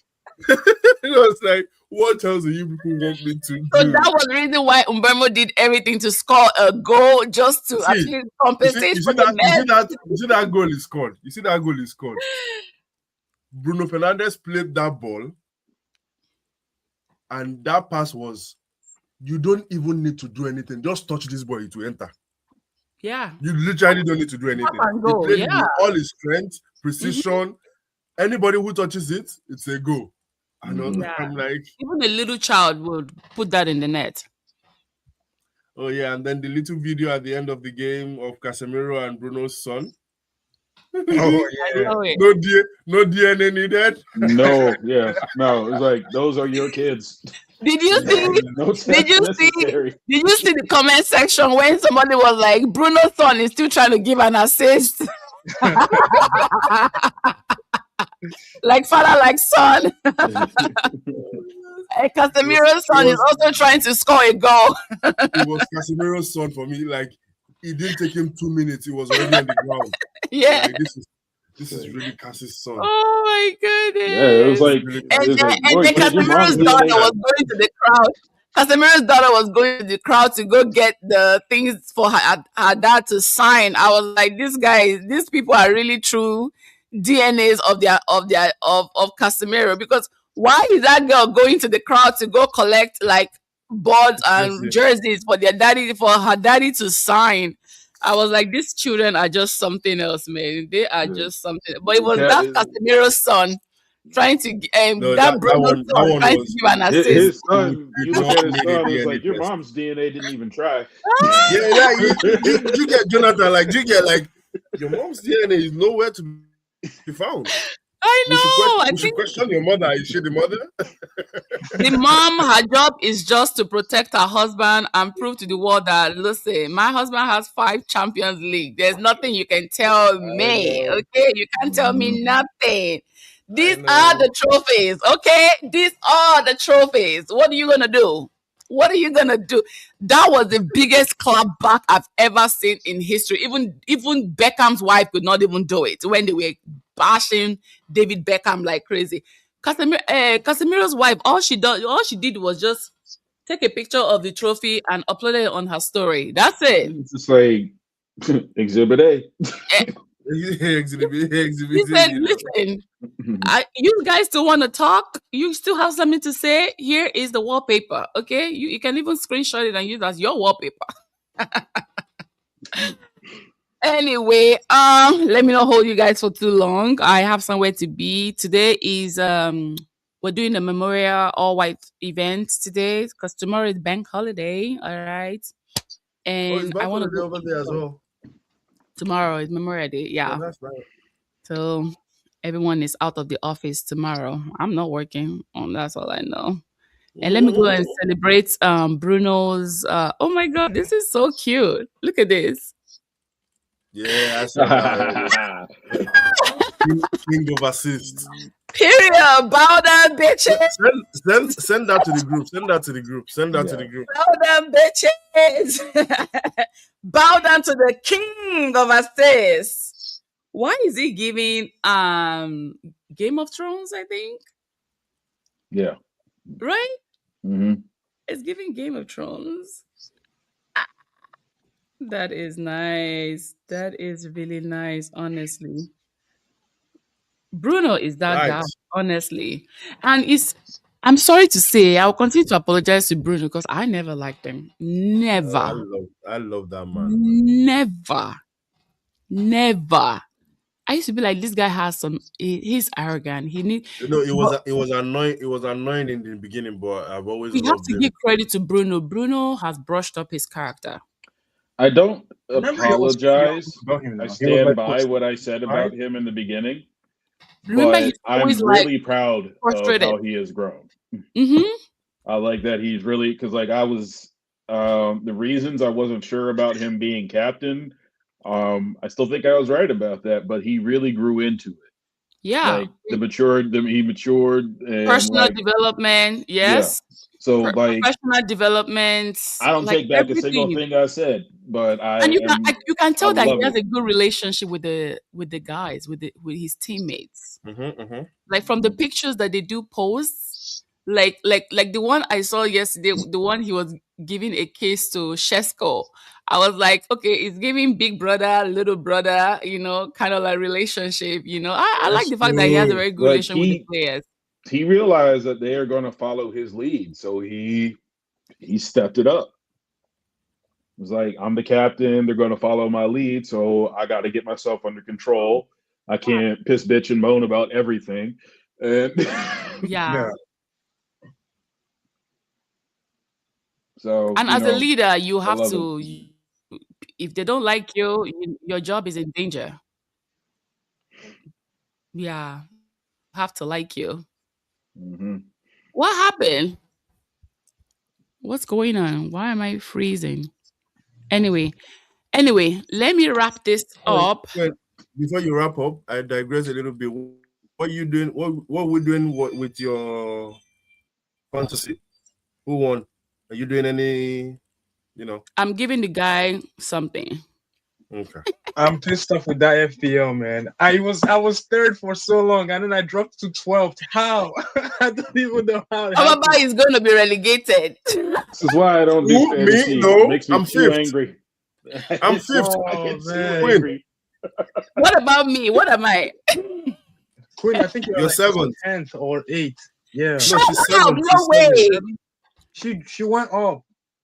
She's seventh.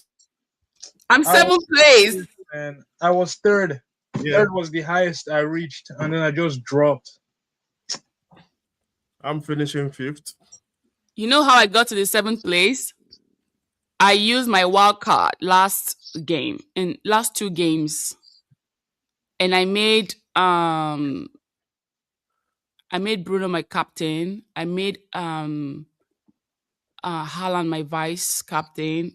Gave me good. Morgan Rogers also scored. I think I used David Raya. I also, who did I use again? No, that squad gave me numbers. I was like, damn. This last one, I still have one more to use. I didn't even use it, but that's over right now. But the person that won is Enoch. He lives here in LA. The second person is an Arsenal fan. The third person, I don't know if he's in our group chat, but he's gonna get a spoon. A spoon? Like a decorative spoon or what? Plastic spoon? I don't know. That actually would be hilarious. Like a dollar store spoon. I'll be like, thank you for the assist. No, but the first and the second, they went toe to toe, man. They went toe to toe all season. From the beginning, it was. It's not. Yeah, I think they've been doing this fantasy for a very long time. You know, it was even Omaba that got me into fantasy, actually. Because I remember we had to call each other. I had to share my screen. I'm like, you need to show me how this thing works. And then he just showed me how it works. And the rest was ChatGPT. Yeah, I need to learn how to use that wildcard stuff because I didn't use my wildcards at all season. So no. So ideally for the wild card, you use it on the third. So what we normally would do is you just pick randomly for the first two games of the season, because most often than not you don't know who's going to perform. Right? So for the first 2-3 games of the season, that's enough time for you to watch the players and know who is on point and who is not. Then you use your first wild card because you have 2 wild cards. Use your first wild card, and then the second wild card is at the what's it called? January, yeah. Transfers, January transfer season. Once all the transfers are done, then use the second wild card. Free hit is for double game week, and then triple captain double game week as well. Yeah, we had a double game one time like that. And also bench booster double game week. That's how I use them anyways. Next season, that makes sense. Next season is going to be different. I'm not finishing 12th next season, that's for sure. I'm not finishing 7.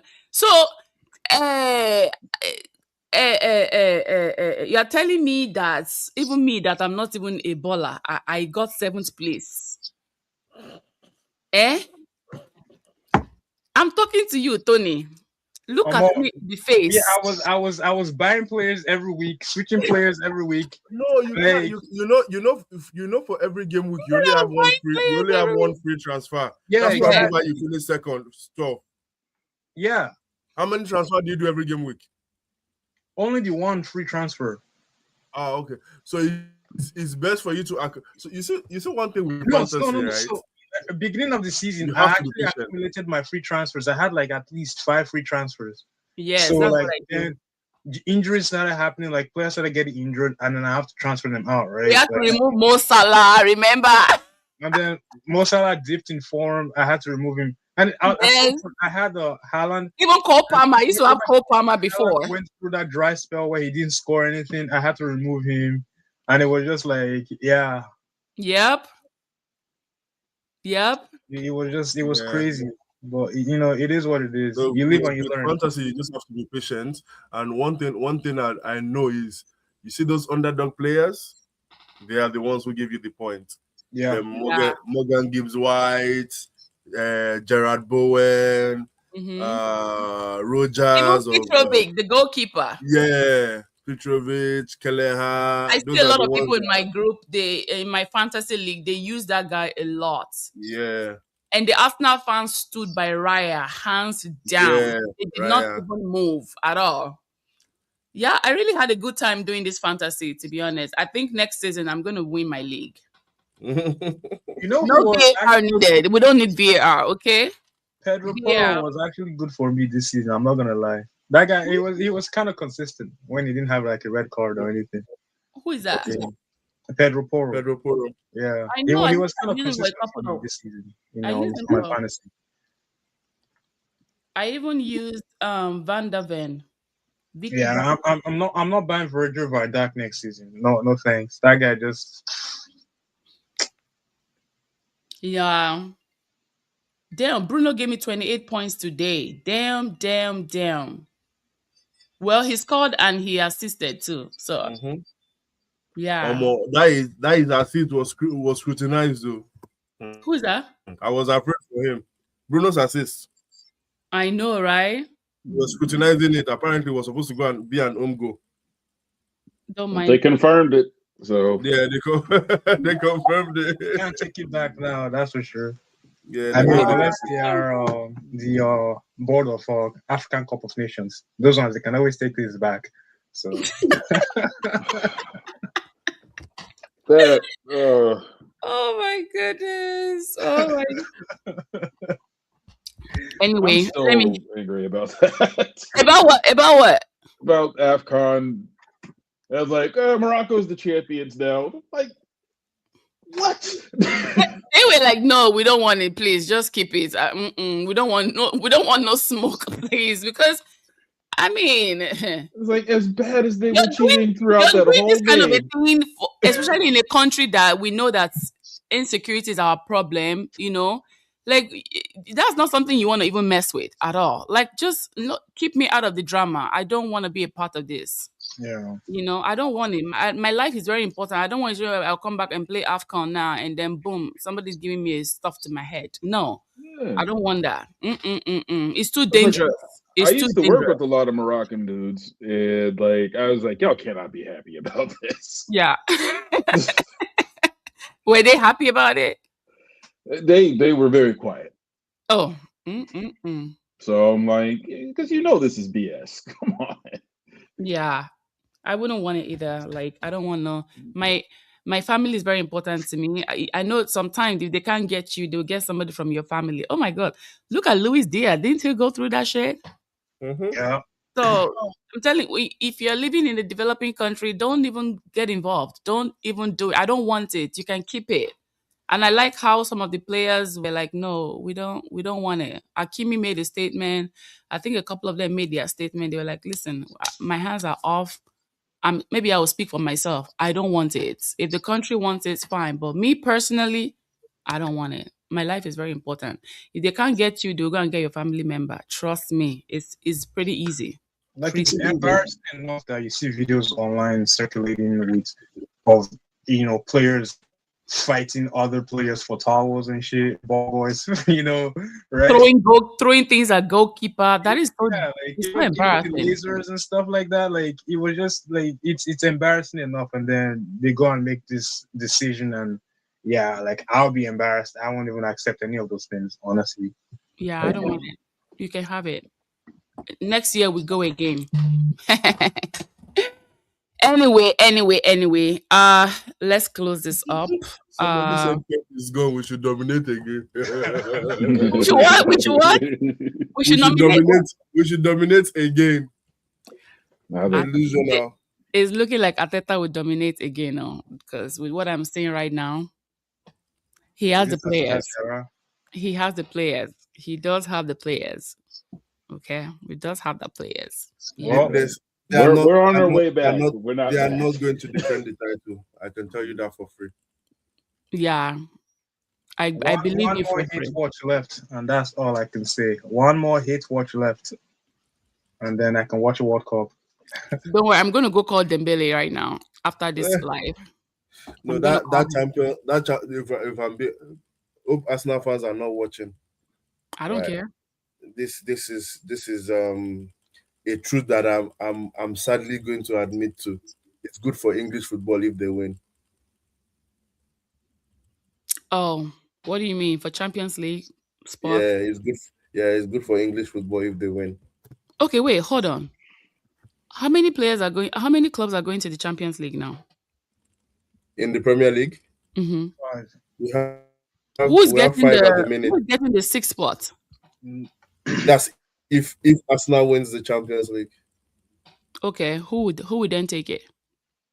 Who is sixth at the minute? Is it not sixth place is Bournemouth right now? Yep. I thought they had Europa League. They are going to the Europa League and Sunderland. Why Brighton is going to the Conference League? Yep. So if Arsenal wins that, then for the very first time we're going to have what? Six English clubs going to the Champions League. For the very first time, right? I thought it was 7. Yeah. Is it 7? No, it's 6. Should be 6. It's 6. Okay. That's weird. I mean, I know it was already going to be 5 anyway, since all because of Arsenal finishing first in the group or league stages of the Champions League, something like that, right? So it would have been 7 if what's it called? Who won the Europa Cup again? Aston Villa. If they were not already 4th on the table. Yeah. Right. If they were 7th or 8th, then it would have been 7 teams from Premier League. Yeah, that's true. But because they were already top 4 anyway, so that's true. Doesn't matter. I think that was the gap I was looking for. Yeah, Aston Villa. Yeah. And West Ham got relegated today. They have not been in this position for 14 years, so they said. I know they will come back for sure. They will definitely come back. They'll probably even be winning that competition. They have to be them and Wrexham getting promoted next year. Actually, going by Jonathan's thought process, right? Since they are relegated, shouldn't we get Jarrod Bowen? Yeah, we can actually get him. Yo, I heard that United are actually like monitoring his situation. Jonathan, you see, I'm beginning to think like you. Hey, man. Let's go. We can go back to the dustbin and find what is useful, right? Yep. Gotta be strategic. Let's see what we can recycle. That's how we got Michael Owen. The thing with Bowen is like he's one of those players that he can create opportunities for himself. He doesn't have to wait for anyone to create stuff for him. But remember we were going to get him. The people were saying he's too old.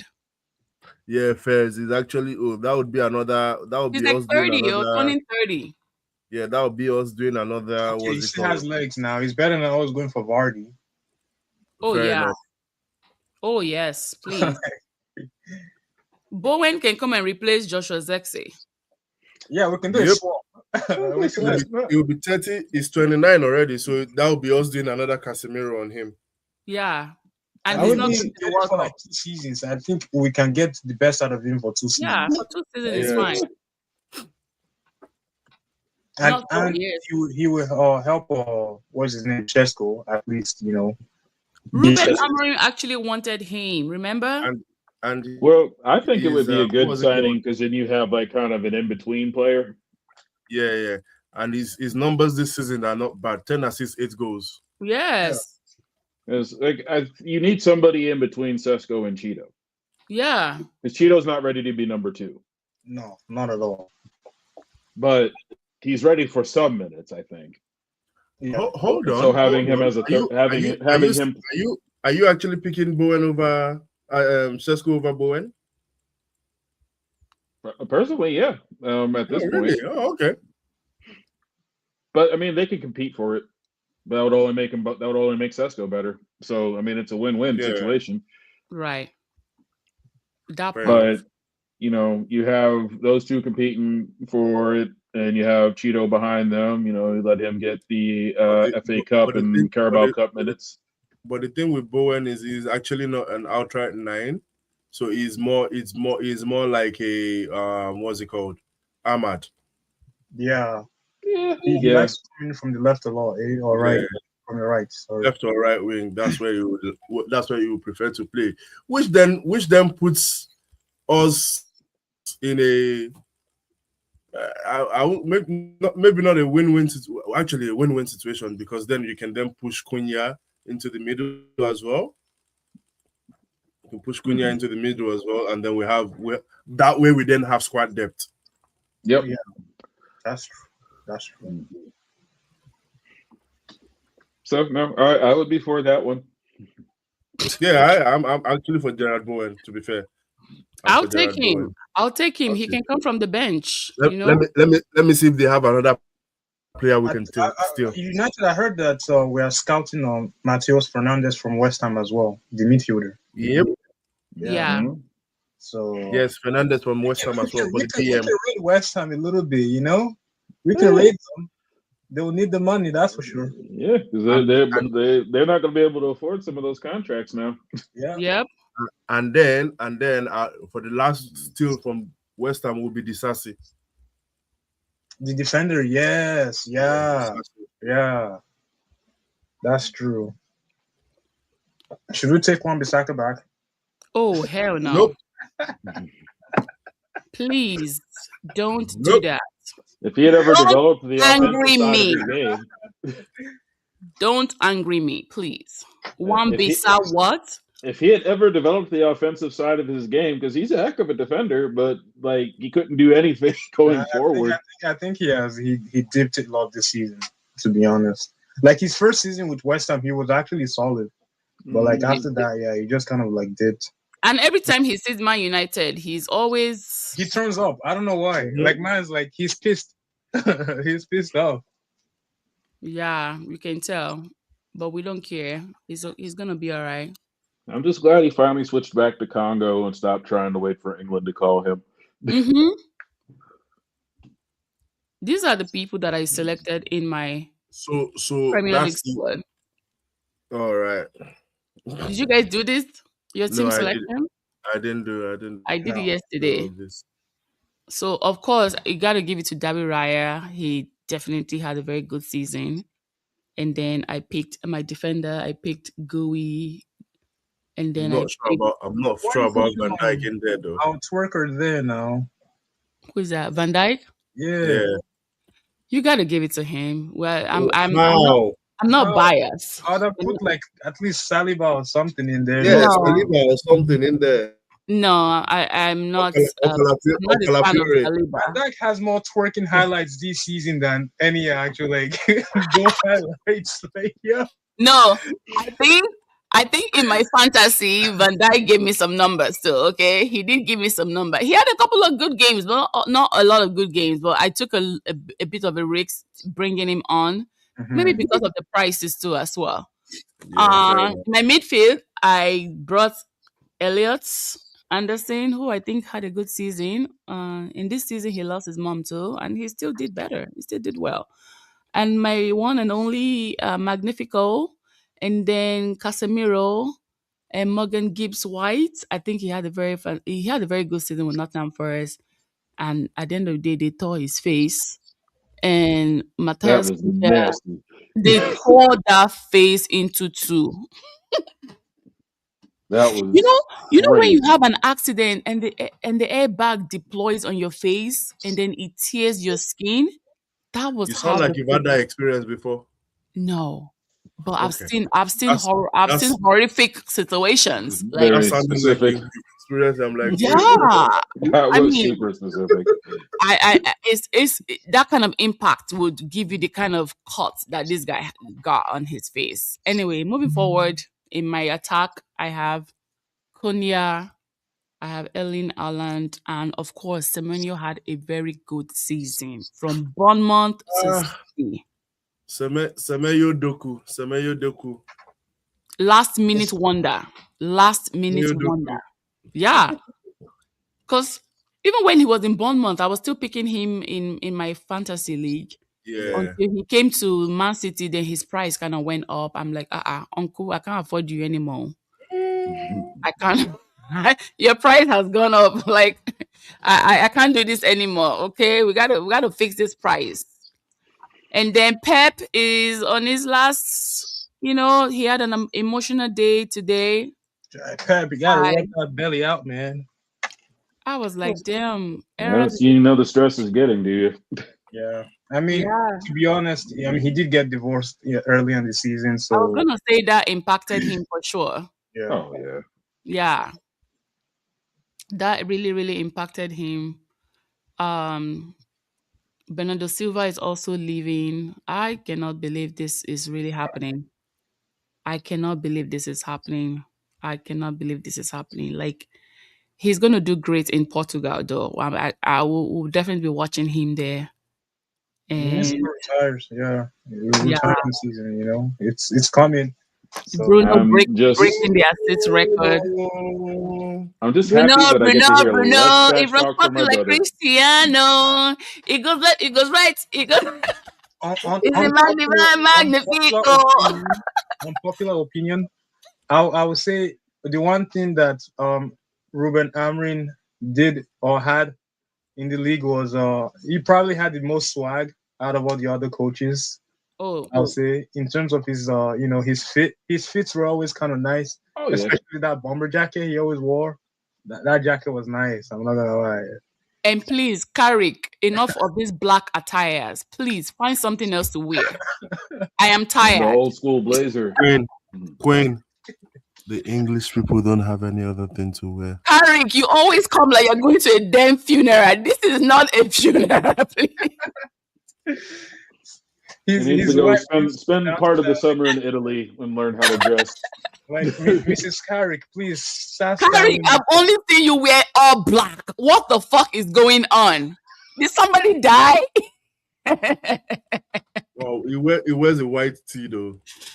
Oh my goodness! Like, the guy is funny. Every time I'm like, okay, let me see if he has some swag. He's gonna show us. Nothing. Got no swag. I mean, he ain't got no swag. Company dresses like he's going jogging. But then again, he's always wearing those Paul Smith outfit though, but they're in black. Yeah. But I feel like the only thing that changes with Carrick's outfit is his watches. He's always like coming out with different watches every game. Those watches are they're over 6 figures though. Yo, I swear, right? Man, he's bringing out them watches, man. Maybe he's a watch type of. Maybe he likes watches, or Then Ruben likes the stylish side of. I think all the coaches have their little thing. Like, who was it? The former U.S. coach Greg Berhalter always had like Jordans and stuff on. Yeah, that's true. Yeah. Rosemary likes outfit though. He likes fit. He likes looking fit. Like he's going to. He always dressed like he walked in HR. I don't know why. No, he dresses like someone that is going to like a seminary school. He's a Rosemary for me. Well, as a seminary school graduate, I take exception to that. So.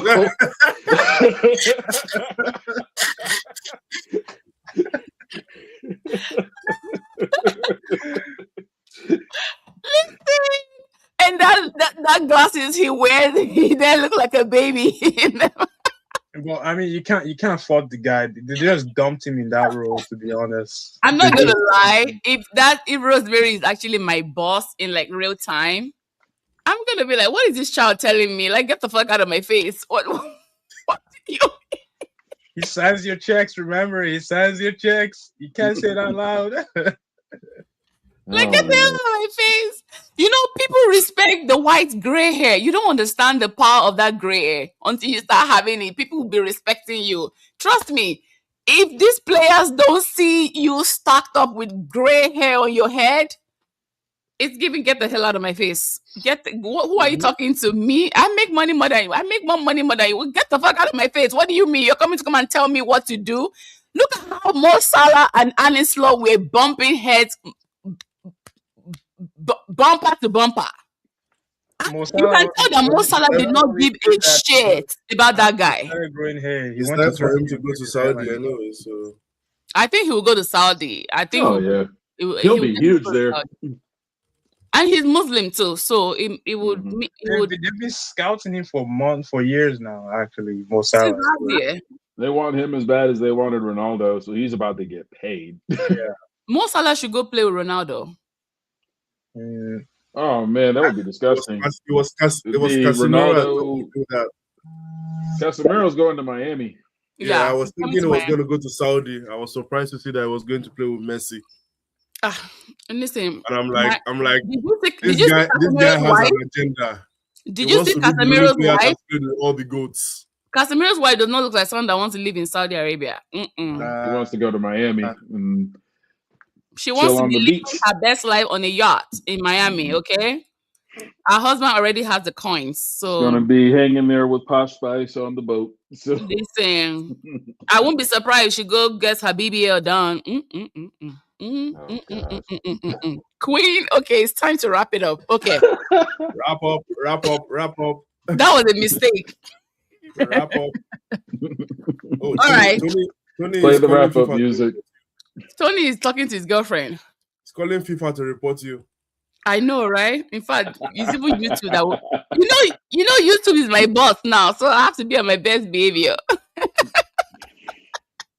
YouTube is my boss, you know? I mean, he hasn't started giving me nothing yet. You know, I'm not yet monetized, but I got to be on my best behavior if I want to be promoted, right? I don't want to be relegated, you know?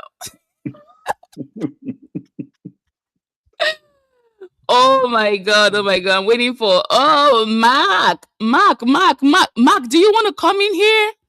Oh my God, Mark, I need you here right now. Let me drop the link for you. I need you here right now. Mark. Mark,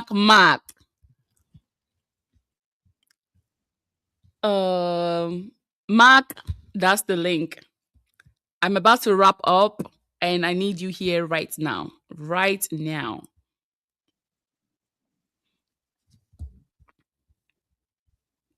Let's see if he's going to join.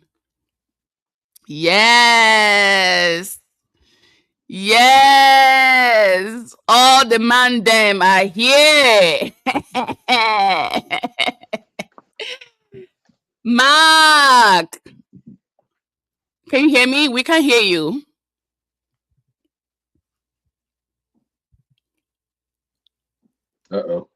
Uh-oh, Matt. Oh, can you guys hear me? Sorry. Yes. All the Monday, man. Today, man. I think we need to have some questions for certain fans who thought Bruno was the problem at the beginning of the season. Period. You know? I wouldn't call any names, but hopefully they're all enjoying themselves. And for the guys who are thinking Ahmad is the best player at Man United, what are we saying this season? Talk to me. I didn't tell all about this was coming. I told you last season. I told you. Brother, he's not that guy. But again, I will tell you all, thankfully, Tchouameni is coming because our midfield is saved. So, if you didn't hear it first, anyway, just know Tchouameni is coming. Is Tchouameni really coming? Yeah, telling all they know. I would be happy with that. Yeah, I was disappointed when they tell me Tonali for 90 million, bro. That brother, yeah. I can't have that. So we have to make some calls and, let Madrid know, we need to bring Tchouameni to Man United. You see, Mark, all pop off. Mark, we didn't win the trophy, but I'm glad Bruno finally accomplished something. This is just the beginning of Bruno's, achievements with the club, right? What do you think?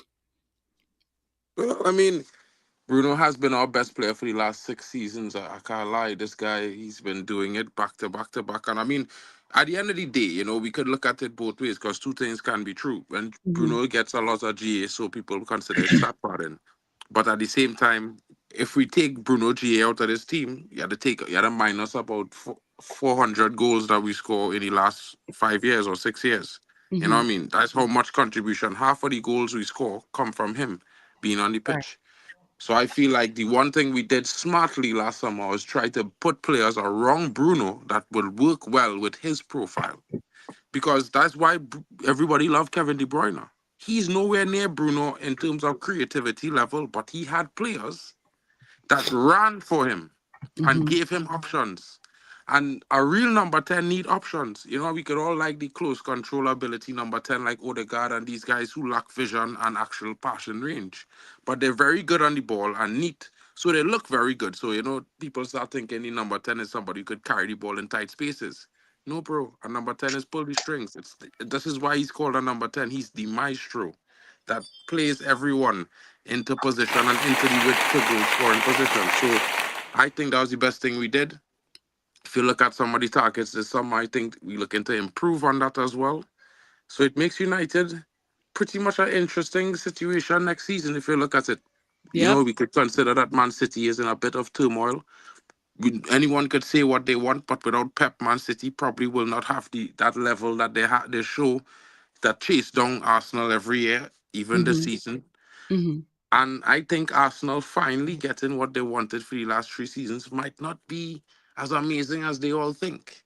I Mhm. think maybe, just maybe, some way, shape, or form, just like again, like with Liverpool last summer, I think Mhm. Arsenal is going to fade into next season because not because the players are crap, but just because they gave so much over the last 3 years trying to get to this point. Winning it kind of takes away that lust for more. I don't know if you guys agree with me. So No lies detected. 100%. No lie detected. But I think we're going to have a very good, interesting season next season. Honestly, I can feel it. Checking VAR for possible lies, non-detected. I can feel it. I can literally feel it. I'm Anyway, about to pick with you about them Boomo, Brethren, but we go leave that for later on. I ain't go overtake the stream and just come. But Mbembo, this is his first season, right? I think. I yeah, think. but he should have done more this season. To be fair, I feel like for what we pay for him and for the profile of player, I expected a lot more. I can't lie. I'm not criticizing him to an extent that I'm making him sound worse than he is or anything. But I'm just saying, for all intents and purposes, for a player we spent £70 million for, who was supposed to be Brentford best player, had 30 GA last season.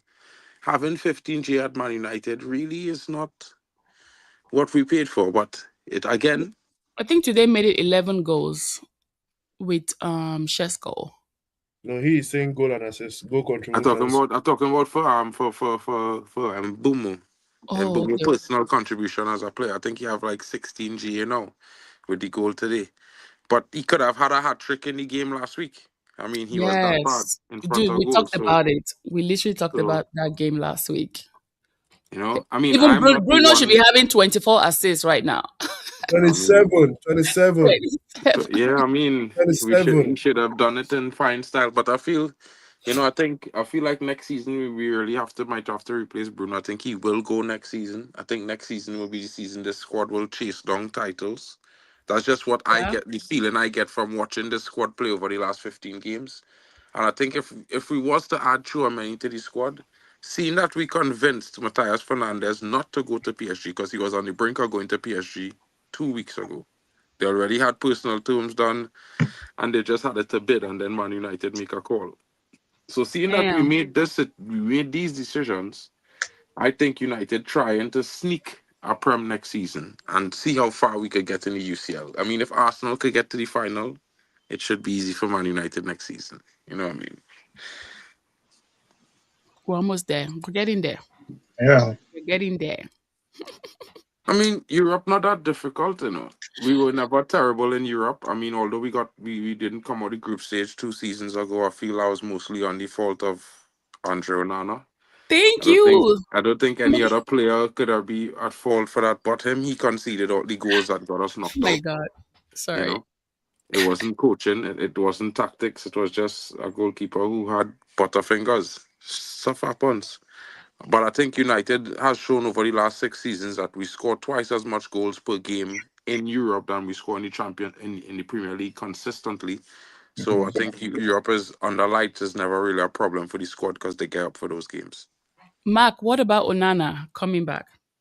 No, I heard that they told him he need to find a club, maybe try to see where he could do a transfer for, but yeah, he's not going to be here as an option. No, this is serious, you know, guys. Like, I ain't really joking. I'm telling you the truth. You know what I mean?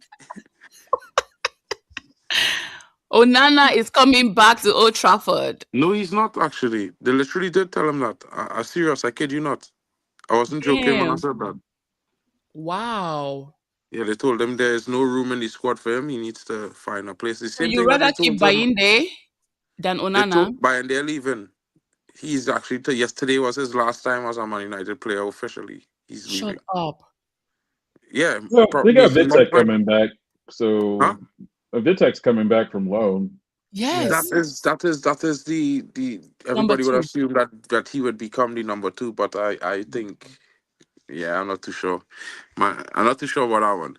I can't say for sure he will become the number two, but from what I heard on because transfers are kind of one of the things I do on my channel, really.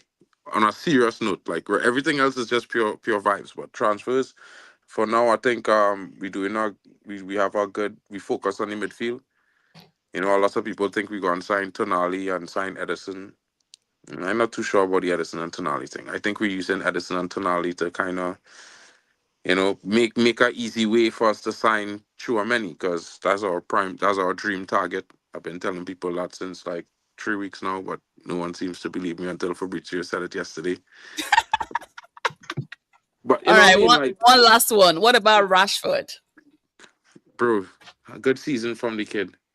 You know, I would say this. Sometimes situations is run or sour. It's not Mm-hmm. nobody's fault really, but he been at the club for like 11, 12 years Mm-hmm. as a senior player or in and about the senior team. And you know, he didn't really had the chance to win trophies. He come in right after we won our last trophy. And it's one of those situations where, hey, he's not a shit player. He's talented. It's just the vibes between club and player run sour. So moving on to greet to another club might be what's best for both. And we could see that with his contribution at Barcelona. People might say he's crap, but if not for his 17 goals plus, I think it was like 8 or 9 assists or something like that, I think Barcelona would not have won the Copa and would not have won the league. You know, so it's good that they're gonna make a deal for him. If they wasn't making a deal for him, I'd put my money on him becoming a Real Madrid player because I think Jose Mourinho would love to get him at Madrid. You know, there are some reports that he would like to get Delo, but Delo is not for sale. Sorry to disappoint anyone who was Yeah. hoping that that would have been real, but yeah, Delo, Man United has said Delo is not for sale, so yeah, it's one of those things. But yeah, it's interesting. I think next, thank God we sack Amarim. Ooh. Yeah, you know the cultists, all the cultists on them. I told y'all. I told y'all the moment we sacked this guy, we would get top four. You know, everyone laughed.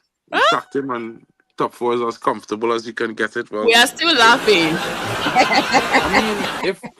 I mean, put it like this, I feel like now people understand why drawing so many games is a problem. Like, I rather win or lose, in my honest opinion, because then it's clear as day. But when you draw and you keep dropping 2 points, the way Amarim drops 2 points, That was you one know, of the things that when you killed us check it, last season. We had a lot of draws, two like of the 8 draws. draws that we had because he went defensive and the team came back to equalize. Had we had that 9 points, Leeds, I Nottingham mean, we would be Forest. on like about 80 points right now. You know what Yeah. I mean? So it would be a whole complexion difference in terms of the mentality of the last 4 or 5 games of this season. Mm-hmm. Had we won those games instead of drawing, I think it would have been more of a difficult situation for Arsenal. We might have been in a title race, but not to say that we had to be. Just saying. So for real, it's good that we did sack this manager. I think Michael Carrick brings a more easier, less sentimental values because he's not an elite manager. He's learning his trade at Man United.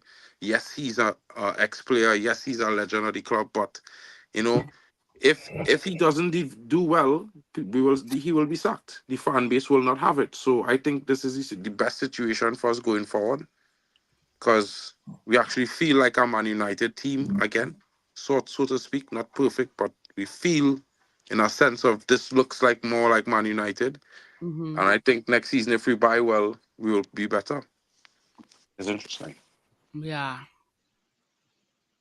You're actually right, though. You're actually right. I don't think the players were getting along with Ruben Amorim as well.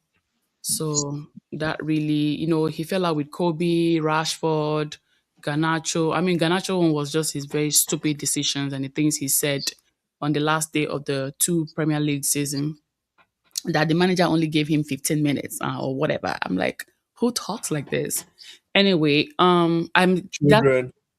didn't we talk about how Premier League will humble you? I think he should be humbled by now over there with Chelsea. And then who else did Amorim stop playing actually? He was playing, he wasn't playing much of Ahmad like that. Like No, uh no, he was playing Ahmad and wingback. He played Ahmad a lot, but Ahmad was more like but when Ahmad came back from AFCON, I don't think he was playing him that much anymore. no, Ahmad came back from AFCON and Ruben wasn't there anymore. Remember, Ruben was already fired. So That is true. yeah, That is Ruben was already sacked. Yeah, I mean, like he did kind of openly give up on Ugarte. He's like, dude, you're not the player that you were at Yeah, like he Sporting. no, was, but when Ruben came, remember we were in the middle of Eric Ten Hag getting fired. So they were playing internationals during that time. I remember. He wasn't playing Ahmad. He dropped Ahmad for a couple of games.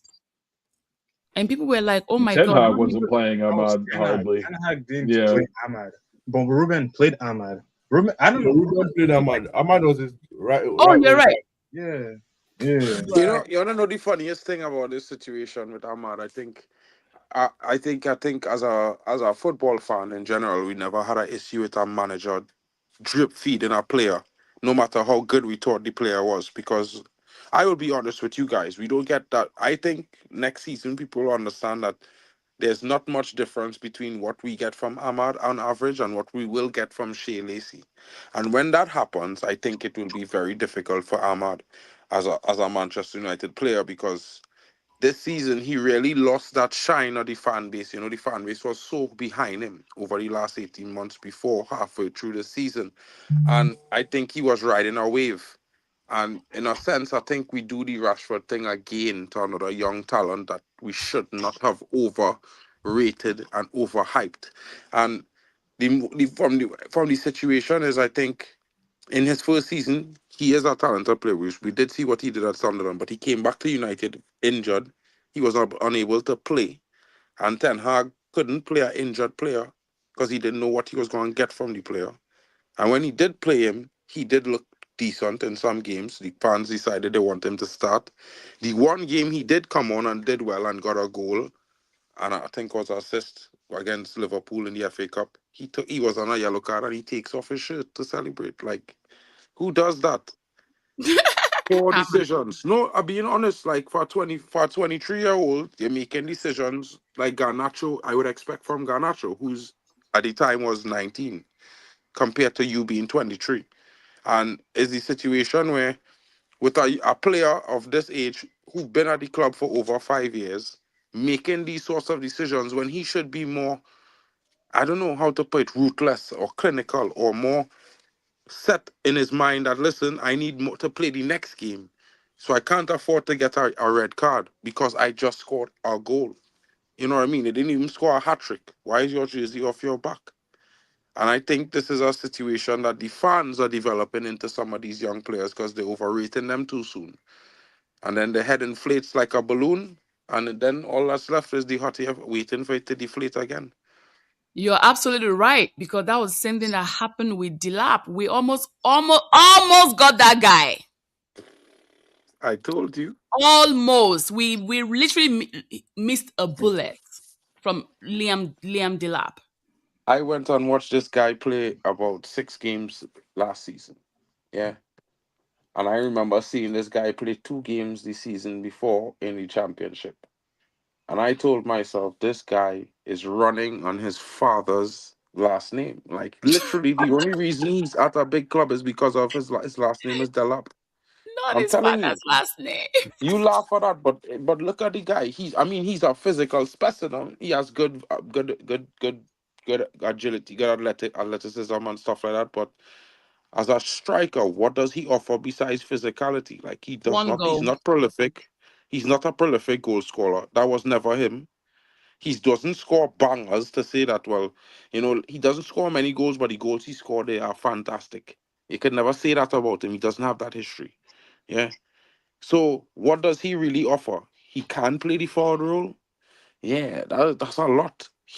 I don't know how he got to Chelsea for £40 million. I don't know how. I don't know how, but all I could say is that thank God Jason Wilcox is no longer the guy that is actually signing off on our transfers. He's just signing them in with their contracts and taking pictures. And Oh, I'm happy about not that. taking pictures. No, because listen, yeah, if you look at some of the players this brother want to sign, I think yeah, it would really given us the impression that he wants to put Manchester back in Manchester, but not for the right reasons. Mm, mm, mm, mm. You That know what I part. mean? Like he wanted to sign Braithwaite. Not saying that he's not decent, but I mean, if you look at Braithwaite, he's only gotten worse. He wanted to break the bank for Braithwaite. I mean, thank God for Christopher Vavell. You know what I mean? Big up to that dude. He's been amazing. And to be fair, since he's been at the club, I get really good transfer information. I live in Germany, by the way, so You guys, we need to knowing plan a trip somebody to Old Trafford. We need, especially for a Champions League night. That's the experience that I'm craving for.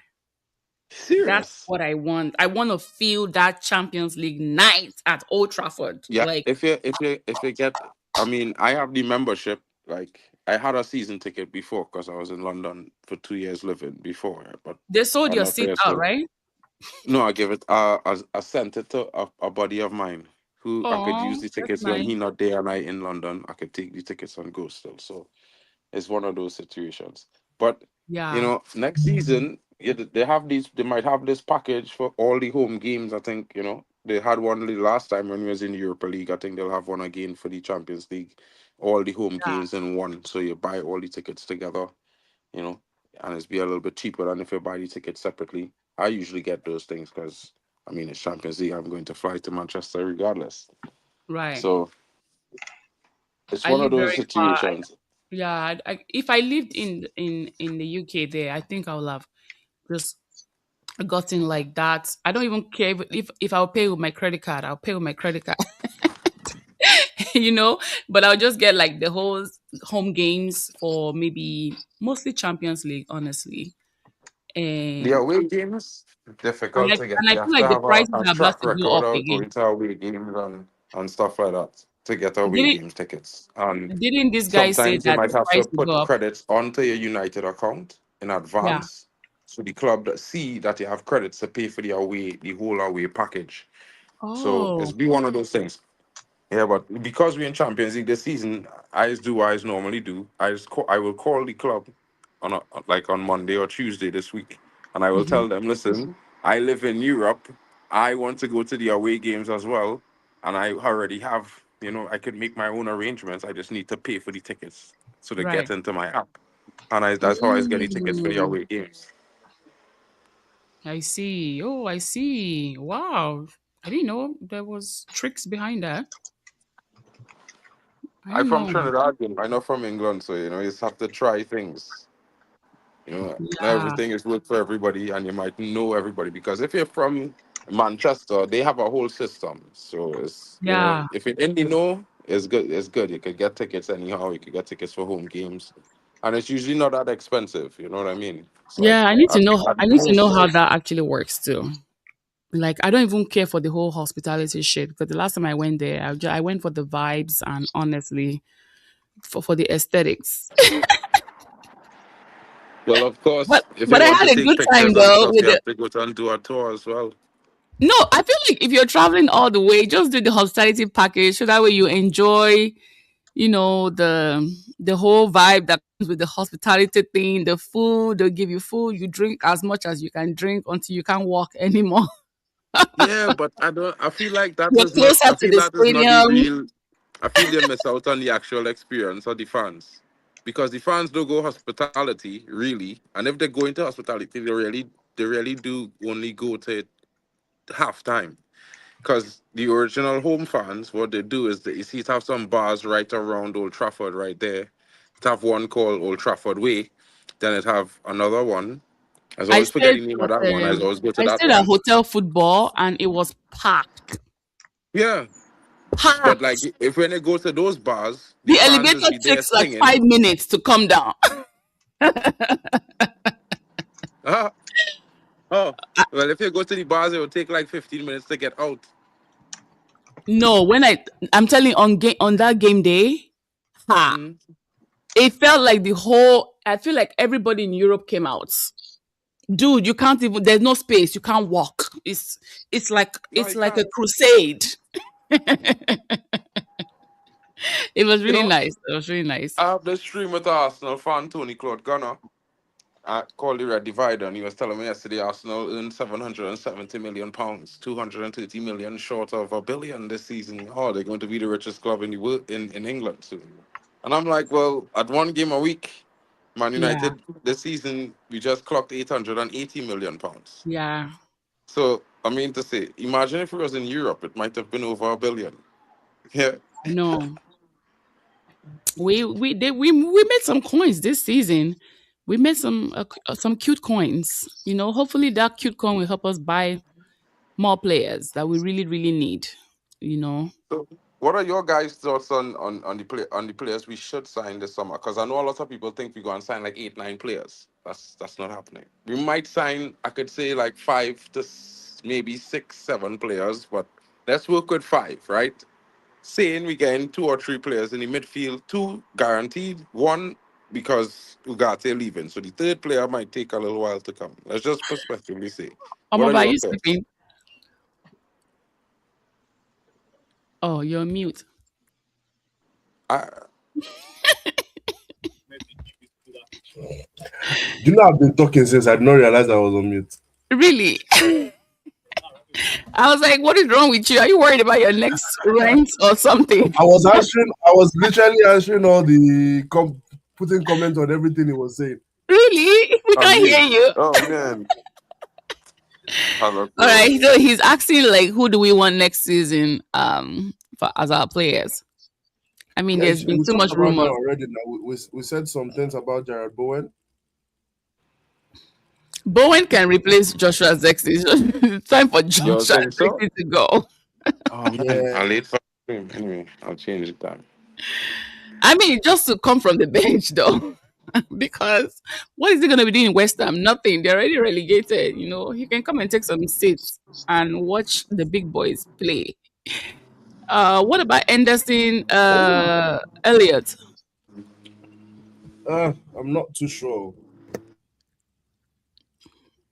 I don't know I how I think feel he'll go to about Man City. He's most likely going. It's like he's leaning towards Man City. But now that Pep is leaving now, But So, let's work Alisson, on the premises of what you guys want. Forget what going on. Let's discuss on the premise of what you guys would like to see. what I I would think that like would to be see. much more Oh, what I would interesting. like to see, Kamavinga. oh, Never happen. That is impossible. You said what I would like to see. But okay, but I mean, in the realms of reality now, based on the targets that we made, out of the no, we have to targets be that we have, realistic with what we're looking for out of because the targets Fair that you all enough. know that we are looking at right now, that United are linked to right now, Chouameni for sure which will ones come you to all Man would United. prefer? We need somebody to replace Chouameni Casemiro because won't be you see bad. when Casemiro did Chouameni not play, we lost. So it tells us that Yeah, okay. So let me put my this thing out there for Mark. My narrative of moving Lisandro Martinez to the DM. What do you think, Mark? I know about that one, bro. Yeah, I mean, I see him do it at Ajax a couple of times. Yeah, but Yeah. I don't know. I think No. if it's in moments in the game, yeah. But I can't lie, bro. I want one of the players that they have on offer as a prime target. I don't Mark, want Tonali, what I but said was, I said it's time for Lisandro to move on. It's what? time. Serious? It's time for him to move on. I'm sorry. Lissandro, Yeah. who you gonna replace him with? Which Not was somebody why that gets which was injured why I every three said to five business days. Please. which was why I said No, I instead of mean that's fair. let He has him been go, injured. Huh? integrate him into the DM. So I we have mean, since we play two DMs, it would be Mhm. nice to have a left-footed DM, which I think he can actually play. Kobe left-footed too, by the way. Ooh, I'm just saying, Kobe left-footed. I never no, knew he's Right that. not. footed. He left-footed. No, he's not. Yeah, he is actually. Are you sure? At least that's why I've been I seeing him thought it play was Watch all him the time. play, Anthony. you know. Well, I Anthony is a think he's played left-footed with both person that feet, I but I know. think he's officially left-footed. I'm not too sure. One I sec. believe that I'll he's find out. left-footed. No, Anthony is the only left-footed person that I actually know there. Anthony? The one that left. He's left-footed. No, not besides Lissandro. We have more left-footed players since then. Ahmad is left-footed. Ahmad Oh, is Yeah, that's Ahmad left-footed good. is as well. left-footed, but Yeah. he's I a think winger. Kobe. We're talking DM and midfield. DM and midfield. Kobe is not left-footed. No, Kobe is He's right-footed. right. No, Kobe He was just naturally can right. use his left, but he's a right-footed player. Mm-hmm. Yeah, we don't really have a lot of left-footed players in this squad, eh? We do actually. I mean, Shaw, Sandro Martinez, Shaw, Ahmad. Malacia. Okay, Who? so Kobe actually is Yeah, you're right. You're right. he He plays uses both feet, but both. he right-footed. He I'll just uses pull it both, up yeah, here. but his dominant Kobe foot is uses right. both his left and his right. Yeah, Yeah, but they say the right foot is his his dominant dominant foot. foot. That's what they say. Yeah. But yeah, but from what I see, from the most I see with his passing, he's mostly passed with his left. So I was like, okay, he left-footed. The end. Move on. But yeah.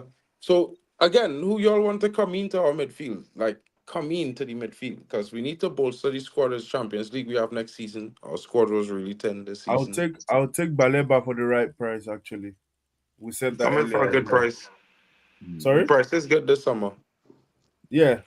For some reason, I don't know why, but Brighton apparently, according to what the reports say, that Brighton looking for something like £55 million, which is reasonable. Exactly. So 40 million, I'll be okay. 40, 45, 50, I'll be okay with Baleba. What about you, big man? One who hasn't been mentioned, but I think would do well is Yusuf Fofana. But Who? Yusuf Fofana? Nah, mate. From From Chelsea? where? Yeah, Fofana from no, from he's Chelsea. no. He plays for AC Milan. Oh, that But one. no, that's Yeah. Actually, yeah. Oh, that's the guy that Scott McTominay destroyed Yeah. in the game against Milan when Scott McTominay went across there. They wanted to replace him with Scott McTominay last summer. But he's decent. I don't know, bro. I don't know about him though, but he's decent. I don't think Was he's like interested in him last the summer. solution. I think he's a good squad player. I think he brings more. I think he brings good depth. I would take. I think he's better than Ugarte. What Sure. what we really need is depth, actually. So I mean, Casemiro gone, we're so we looking need at to the likes replace of him. Ugarte leaving, Tara Malasha is gone, Onana shouldn't come back. Why? What's it called? Toby Koila, I think he's still gonna go on another loan. Who else? Eitan, what's that boy's name? Is also gonna go on another loan. So we really need the squad depth. Or And Obi. So who's starting in Casemiro position? Casemiro's position, if we get Tramini, I think he will start. Anybody here rather Anderson or Tonali? I take two of the many. I'm not sure. I'm not sure about Tonali because Tonali seems to me like another Casemiro move. How old is Tonali? It's 29. He's 29. No, Tonali is 26. Is he 26? He was Yeah, younger. he's 26, bro. I was gonna say he's Oh, not he's 26. younger. Oh, okay. I was thinking it was 29. I think he's 26 if I'm not But mistaken. he looks older though, so I will actually Yeah, he believe the looks older. 29. I He thought looks it was older. 29. He's Italian now. They always look old. Oh, he's Italian. Oh, yeah, that's Yeah. true. They didn't make it to the World Cup. I remember now. Yeah, Yeah, he 26 is Yeah, he's years, born in 26. 26. Yeah, 2000. he's 26. He'll be 27 next year. He doesn't excite me. Like, I mean, he wouldn't be a Yeah, bad signing. I really don't see the vibe. Like, What about I don't know, Gimares, that guy from Newcastle? Bruno. injury. I don't Too think much we're looking at injury. Bruno Guimaraes. As Too far much as injury. as far as I know from what the club has stated that we're not trying to get per se a player to replace Kobe, we getting a player to come in as an alternate to Kobe. And we have to replace Casemiro. Casemiro has left. Yeah, you know his last game was last weekend, so he's already in. He's leaving for Miami, I think tomorrow. You know, because he's signing for Inter Miami. So, I mean, Do you I know for that one have. people actually did not know that 2 years ago when Casemiro was going through his bad days, this man bought a house in America here. I already knew that if he was going to leave Manchester United, it would be Inter Miami because you already have a house that you're always at the Disney World there. So it kind of makes sense why he wants to come and play in Miami. Not because, I mean, the check is good. I'm sure David Beckham will probably like him, but I also think that he wants to settle down in Miami with his family and his little Eh, children. he'll get paid. He'll have fun playing there because, I mean, Casemiro. he'll demolish Yeah, most of the MLS he's from players. Inter Miami. So he'll enjoy himself there.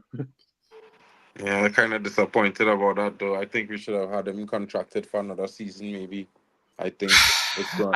I don't think he wanted to stay either because if you listen to Rio Ferdinand's interview when he was saying, okay, what about the whole 1 more year thing? Casemiro was like, that he wants to go and do something bigger and better. And don't forget, I think he has his own club, one little club like that in Brazil. So he's working on that. If you follow him though, and you will see that I don't know if it's like an agency or if it's like an actual club itself, but it's a small league for like youths. So we don't know his plan. Look at Sergio Ramos buying a whole Sevilla that used to be the king of Europa League. Look at we've seen the high highs and the low lows now. I think they got relegated too. They got Mhm. relegated. But that's how these move. That's how these players move. You know what I mean? I just think going for I looking at the current targets that Manchester United have for their for the midfield rebuild, so to speak, the starters between Tonali, Anderson and Tchouaméni. I am a huge Tchouaméni fan in the sense that I think he like for like he walks into our midfield and partners Kobe in a way that he's been playing with Casemiro before, but then he's a bit quicker, he's a little bit taller, a little bit more physical. Probably will be a little bit more of a threat in certain situations and a bit better defensively. Right. So I was kind of hoping that that will be our prime signing. Now, again, doing transfers, I try to keep my opinions out of it when it's a situation. But at the same time, I think Anderson is also an interesting opportunity if we were to sign him. He's Hmm. not the same, but he does do what we need to do to be done in the midfield in that position. It will I just mean, be take a little bit for Kobe to get used to it. I'm a little bit worried about that period of time, but I prefer one out of those two over Tonali, to be fair. And I'm an Italian football fan, so I love the Italian football team. So it's a hard one for me to say that, but it's the truth. I really don't want to see Tonali come to United. Neither do I, to be honest. you think it's gonna be like a fluke? Listen, I To be know, honest, I know what a when lot of Newcastle fans signed do. him, A lot of fans look at footballers at different clubs and see when they play against United, and yeah, they do. Some footballers do look a lot better when they play against United because United is like unofficially the biggest team in England. When you beat United, they could talk about you play football in England. You Yeah. know what I mean? So every single club is get up to play United. It's not like United is get up to play other clubs. They just get up to play us. when we face the big clubs, we just come out to play. Normally, it's just when we come out to play these smaller clubs, we be a little bit too casual in moments, and that's what caused us problems. Thankfully, this season we weren't. But at the same time, yeah, I don't assess the way I would buy players on the fact that they play against United. I think it's about how they play for the most consistent part of their seasons. And Tonali, if you look, I'm not only a stats guy. I like to watch on the eye, and because I like to see what the players offer, because you can't just bring any midfielder into United. They have to kind of balance off what Kobe Minu does and doesn't do well. They have to balance what we need to give to Bruno going forward and what we need to receive from the defense. So I feel like when you're looking at players, you have to look at how they will impact into Man United midfield, into the current players that we have, which will be possibly playing with as starters next season. So for me, Chouameni is the guy. Tonali doesn't look the part. Tonali doesn't look the part. Yeah. He does. I can't even picture him in the red jersey. What that means? He don't look the part. Like he doesn't look like a United player. Oh, possibly not. I don't think so either. He's a more player like that kind of Liverpool kind of greasy look. Liverpool. Yeah. You know them brothers.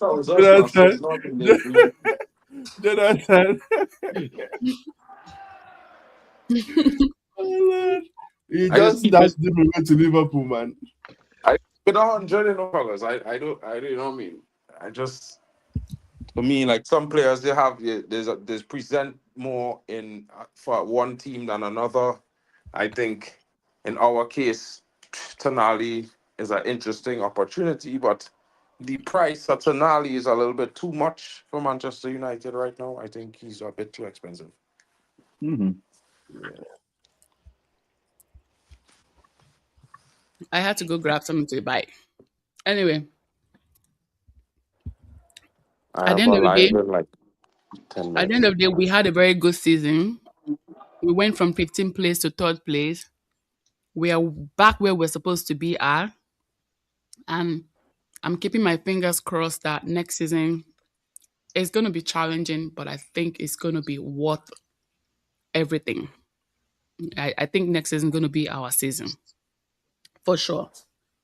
It's going to be our season. So I want to thank everyone from Tony, who I always hold hostage. Even in his bedtime, he'll be like, "Oh, can we do this by this time so that because 10 o'clock, I go pray with my family." I'll be like, okay. I'm gonna fix the time. Thank you so much. You have been tremendous this season.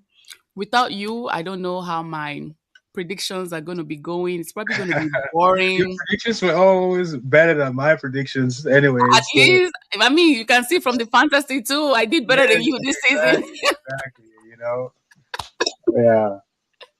But yeah, I really, really appreciate all our last minute changes. You were always very flexible with me. I really, really, I'm just grateful, honestly. Yeah, it was a lot of fun, you know. I think. Fun fact, I know his cousin, and I never knew they were cousins. His cousins are like, I go spend time in their house. Like I literally sleep like a whole week there, and then I found out that they were cousins. I was like, wait, what? I just met this guy on TikTok. What do you mean? Small world. Literally. Yeah. But yeah, I'm super, super grateful. I also met Mark too on TikTok. That's crazy. I met all of you guys on TikTok. Was it TikTok or was it YouTube? Remember he was like commenting one time on the YouTube when we were live? Mark, was it YouTube?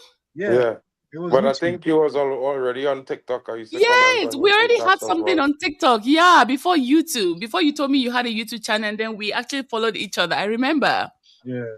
Yeah. Mark is somebody that, listen, if you cannot handle the truth, you can't be in the same premises with him. because sometimes too, even me personally, I'm always like in denial, but you kind of need like a mark to tell you, listen, put that feelings in the fucking dustbin. This is reality. Let's talk. Let's talk about now. Forget what was then. Let's talk about now. So that's why sometimes I kind of always like his opinions, and there's a reason why I haven't brought you yet into the group chat. Mark is gonna tear that place upside down. So next season, you're coming into the group chat, okay? You're coming That's into gonna the be group interesting. I can't wait for the Mark and Dignity battle. Yo, Lord. All of our minds went listen. Well, I mean, I think that okay, like listen, yeah. When you look at football and you look at Manchester United, you have to look at Man United like if you've been watching Man United for a long time. We don't really play the style of football that is considered for possession based. Yeah. So when people disregard players because they're not possession based type players, I'm like, then what football club you want players to come to? Or you want Man United to start playing football like Man City and these things? I don't never want to see that shit. I just keep it real. I want to see Man United play improved version of the football we used to play under Ferguson, which was pretty much pragmatic styled. We used to try to keep as much possession as possible, as much as possible. But if not, and the other team is a better possession team, we'll give them the ball and counter them and beat them. At the end of the day, football is about winning. I want to see banging goals. I don't want to see tap-ins all the time because Man City fans, they just watch that shit on TV. Half of them don't go to the games because there's only tap-ins. They're not missing anything. Most of them will be going back to the original clubs now that Pep is leaving. Who cares? Hopefully none of them were Man United fans. You know what I mean? We don't want to see them anymore. They can stay where they are. It's been good for them. Yeah, a lot of them will be going back to their main base. But yeah, thank you very much, Mark. I really, really No appreciate problem. Anytime. I mean, and if you ever all have your time, come to inputs. my stream, guys. You guys Yeah, are all invited to come and be panelists to my streams if ever you want to. I mean, I don't please, know, the you timing is guys a should little bit subscribe to his weird. YouTube channel. Actually, I like to go there. I think I went there. Because we had a lot of Monday games. To be honest, that's one of the reasons why I'm able to catch on to your YouTube, because I'm like working, but then again, I'm like listening to your reviews and I'm also watching the game. But weekend like this, once I finish this, I'm either going to the store to go buy something to cook, or I'm going to my family's house. I am not opening this laptop at all. I'm not, like, I'm literally like done. But hopefully we don't get Monday games next season. I will literally You cry. won't. You have because of Champions League and Europe, you don't play Monday games. Yeah. We Unless have a it's lot of Europe. Sunday games, that's for sure. It's gonna be Sundays and either Tuesday, Wednesday. Yeah. Wednesday, hopefully. On the rare Or occasion when because I have like no, because Thursdays is for Europa League, right? yeah. Mm-hmm. So We we're gonna we have finished third, right? Tuesdays, So the Wednesdays, and teams that so the top three teams now, you see, this is how it works, right? Because we are Man United, it depends. Because normally they have a certain amount of top teams that play from one and two Mm-hmm. and three that have to play on a certain day to at least draw the views, right? So maybe they give Man United Monday on Tuesday because most of the other big teams they rather play on Wednesdays. Mm. So like teams that finish first place in their respective leagues, there's usually hope to play on a Wednesday, not on a Tuesday. I Right? see. So maybe Man United get Tuesday games, which means that mostly our games will be Fridays. Saturday and possibly a Friday game. Well, possibly in the sense that if we play on Tuesdays, yeah, but I think it will be Tuesdays next season, Damn. which kind Wow. of sucks. But it's Yeah. because Man The United wait is is going to long bring though. 40% more viewership to the UCL next season.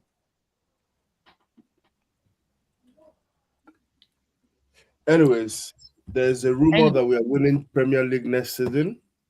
who Saying told you as that? ChatGPT? no, Nah, saying it as was Old my stream the Trafford other day, I is going to think. be used for the NSPDP prayer, whatever, on the 20. On the 20. What was the date again? Premier League starts on the 26th, isn't it? Of what? August? Of September. Yeah. No, August. Yeah. July is preseason. Let me look for this. It starts August. That'll be cool. Yo, August 26th, the first game of the Premier League, bro. Mm-hmm. They're gonna launch the schedule on the 1st of May, I think, or the 1st of June, I think. The Premier League schedule will come out. It's August. It's not September. If it was September, I would. August, rather, always August, bro. Yeah, it's always August. July is preseason. Anyway, Thank you very much. Unfortunately, I was not able to see you when I came to London, but it's all right. Hopefully, we have to go watch a Champions League game.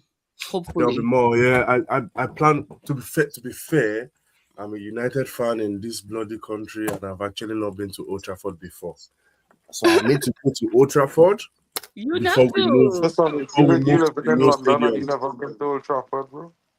So say that again. You living in London? Yeah. Okay. I just can't. Went back to Nigeria, lived in Nigeria, back now in London. Bro, listen, hear this thing, right? I'm gonna book tickets just now for games. I'm waiting for them to release the schedule, right? When they release the schedule, usually it's released on a Thursday, and the following Monday, 4 days later, is when the tickets go on sale. Yeah. So ticket is around, like, let's say 50, 60 pounds for a ticket. Yeah. But in order for me to be able to get you a ticket at that price, you need to have a cheap membership, at least a cheap membership. Yeah, you have to. So you have a membership already, right? Yeah, I do. Yeah. So you will send Queen your membership number. Your ID I have a membership number. I have a membership. So then when the tickets come out, you could always PayPal me back, but I'll buy these extra tickets because I just get tickets. Real quick. Okay. It's easier. Like, plus I just buy tickets the opposite direction now. I just buy the last games coming down, not the first set of games. Because the first set of games just be selling out fast. So I just buy from the last game come down, about 5-10 games, and then after the next day I'll buy another five tickets. I feel like I also want to watch like an away game as well. I've never had that experience before. You had to pick our away game from like when the season schedule come out. So I could ask the group of legacy fans now who have the season tickets, I know. And there's sometimes sell up the away tickets now. So but you have to ask them for the away ticket in advance for the Pacific game. So you're right. No. Because the ticket with the good side, they sell out very fast. Like this, in 2 seconds, it's gone. Well, I mean, in away games, they stick in a corner of the stadium for away fans. Yeah, they put that away. And usually walk with a raincoat because it's usually not covered sometimes. Anyway, Jonathan, I also met you on TikTok probably 4 years ago or 5 now or 6. It's been a long time since we had Eric Ten Hag. Yep. Since we had prior to Eric Ten Hag, actually. Hey, Queen, I have to dip because I was streaming like 7 minutes, but I'll catch you guys later. I'm going to do a transfer stream on. Okay, drop your link. Drop your channel here, okay? Drop the link here. I can't. I'm not able to drop links in other YouTube channel comments. Oh, okay. You have to drop the link, but I can't do it. Oh, okay. Let me find you then. But I'll catch you guys later. Big up. All right, thank you. Let me find guys. Him. Thank you. Like I was saying, Jonathan. What do I want to say? I was going to drop his link up here. But yeah, Jonathan is the one guy that will run from the pub to come to my channel. Be like, just give me like 10 minutes, okay? 10 minutes, I'll be there. And that 10 minutes is 10 minutes. It does not max 10 minutes. I don't know how you do it. It can never be me because it will take me 20 minutes. The pub is literally at his backyard. He's very loyal. He would. I wish. If he tells you he's going to come, he will definitely show up for you. You know, I mean, I've had a couple of times where he'll be like, "No, I'm working today. I can't make it." You know, but I'm gonna be watching. There is only one official Manchester United pub where I live, and You're lucky. I have one here, but I don't think I want to go there. I don't like it. It's too. Ours is great. Shout out to Bulldog Pub. It's just really small, which is why I didn't go today because it was the last game and I knew it was going to be packed. Yeah. And it was just like, yeah, I want to be comfortable while I'm watching this match. So I went to the pub by my house, and to be honest, I feel like I was with people who came out for coming out sake, not for watching the game itself. There were too many girls there with the way they were so fancy with their outfit. I was like, you people are not here to watch the game. You're just here for the aesthetics. You understand? I like to watch the game with people who are very passionate about the club. That's one reason why I like to stay at home and watch my game. But if that place was giving like pub, like I feel jealous with the NBA people, honestly, because I feel like they go to the pub to actually watch you see they focus and watch that game. But once it comes to soccer, I don't know what's going on here. If I'm here to see your makeup or I'm here to see your Gucci belt or something, like I don't get it. I really don't get it. So that interest literally died. I'm not subscribing to all this nonsense.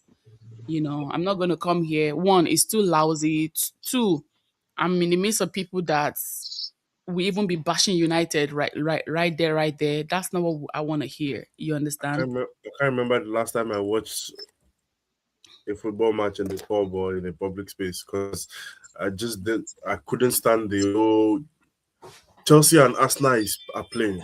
Why is Manchester United in the conversation? I don't get it. Or Barcelona and Madrid are playing, and you are here. They live rent free in their heads, man. I don't get it either. I really don't enjoy it because I like to listen to the commentary as well. So I enjoy watching more matches on my own in my own space. Yep. I remember the last time I went out to watch a match. Yeah, but anyway, thank you very much, Jonathan.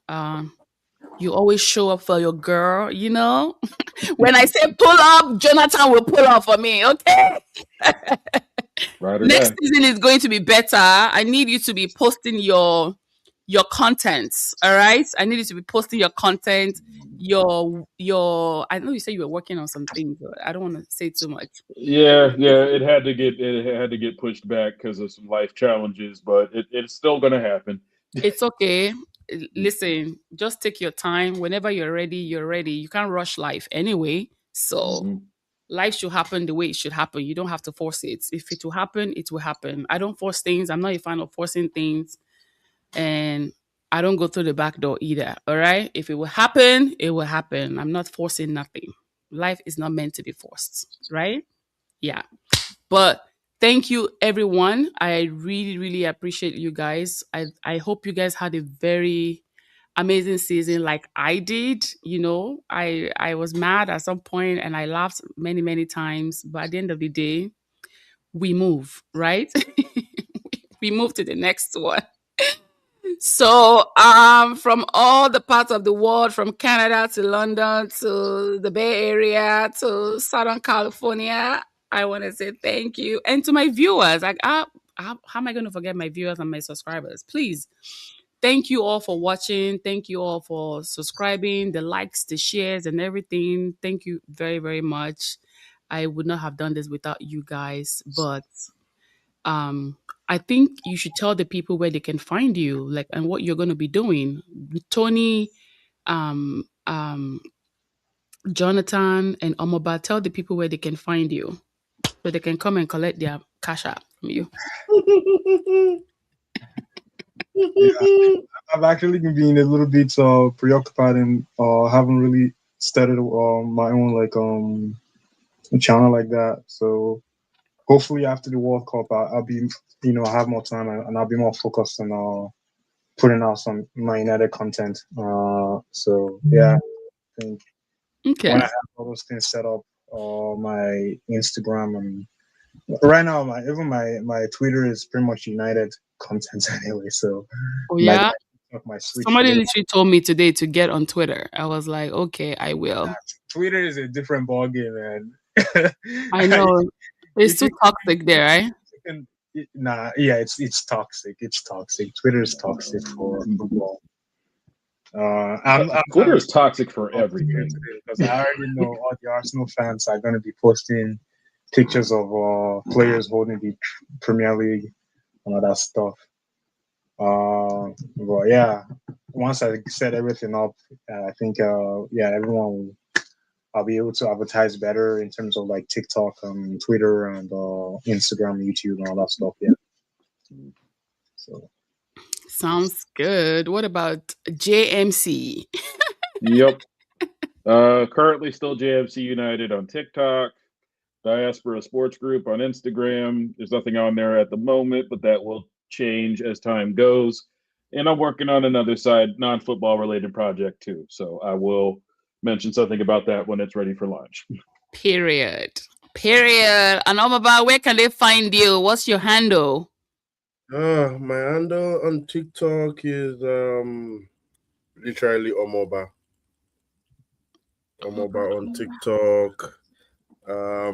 I don't really do much on there. It's to be fair, it's only Queen that makes me talk about football. Literally only Queen that makes me talk about football. But actually, I was actually going to do something this next season as well. I don't know what it's going to be yet. I mean, it's going to be about United, but I don't know what direction I'm going to take it yet. But yeah, I'll start off on TikTok and slowly move to YouTube as we go along. Yeah, but the handle is Omoba or Ajekwa, whichever one will take you to my TikTok. Sounds good. And my name does not change. It will never change. It's going to be Quincy Rez, not Crez. If you call me Crez, if you call me Crez, I'm not Spanish, okay? Please. Queen Crez. Oh my God. Anyway, thank you all for joining me. You guys should go have a wonderful Sunday. Tomorrow is a holiday. No work tomorrow. I know. Bye, everyone. Bye, guys. Hasta la vista. Until next season. We'll meet on the group. United is now the second most valuable club. Period.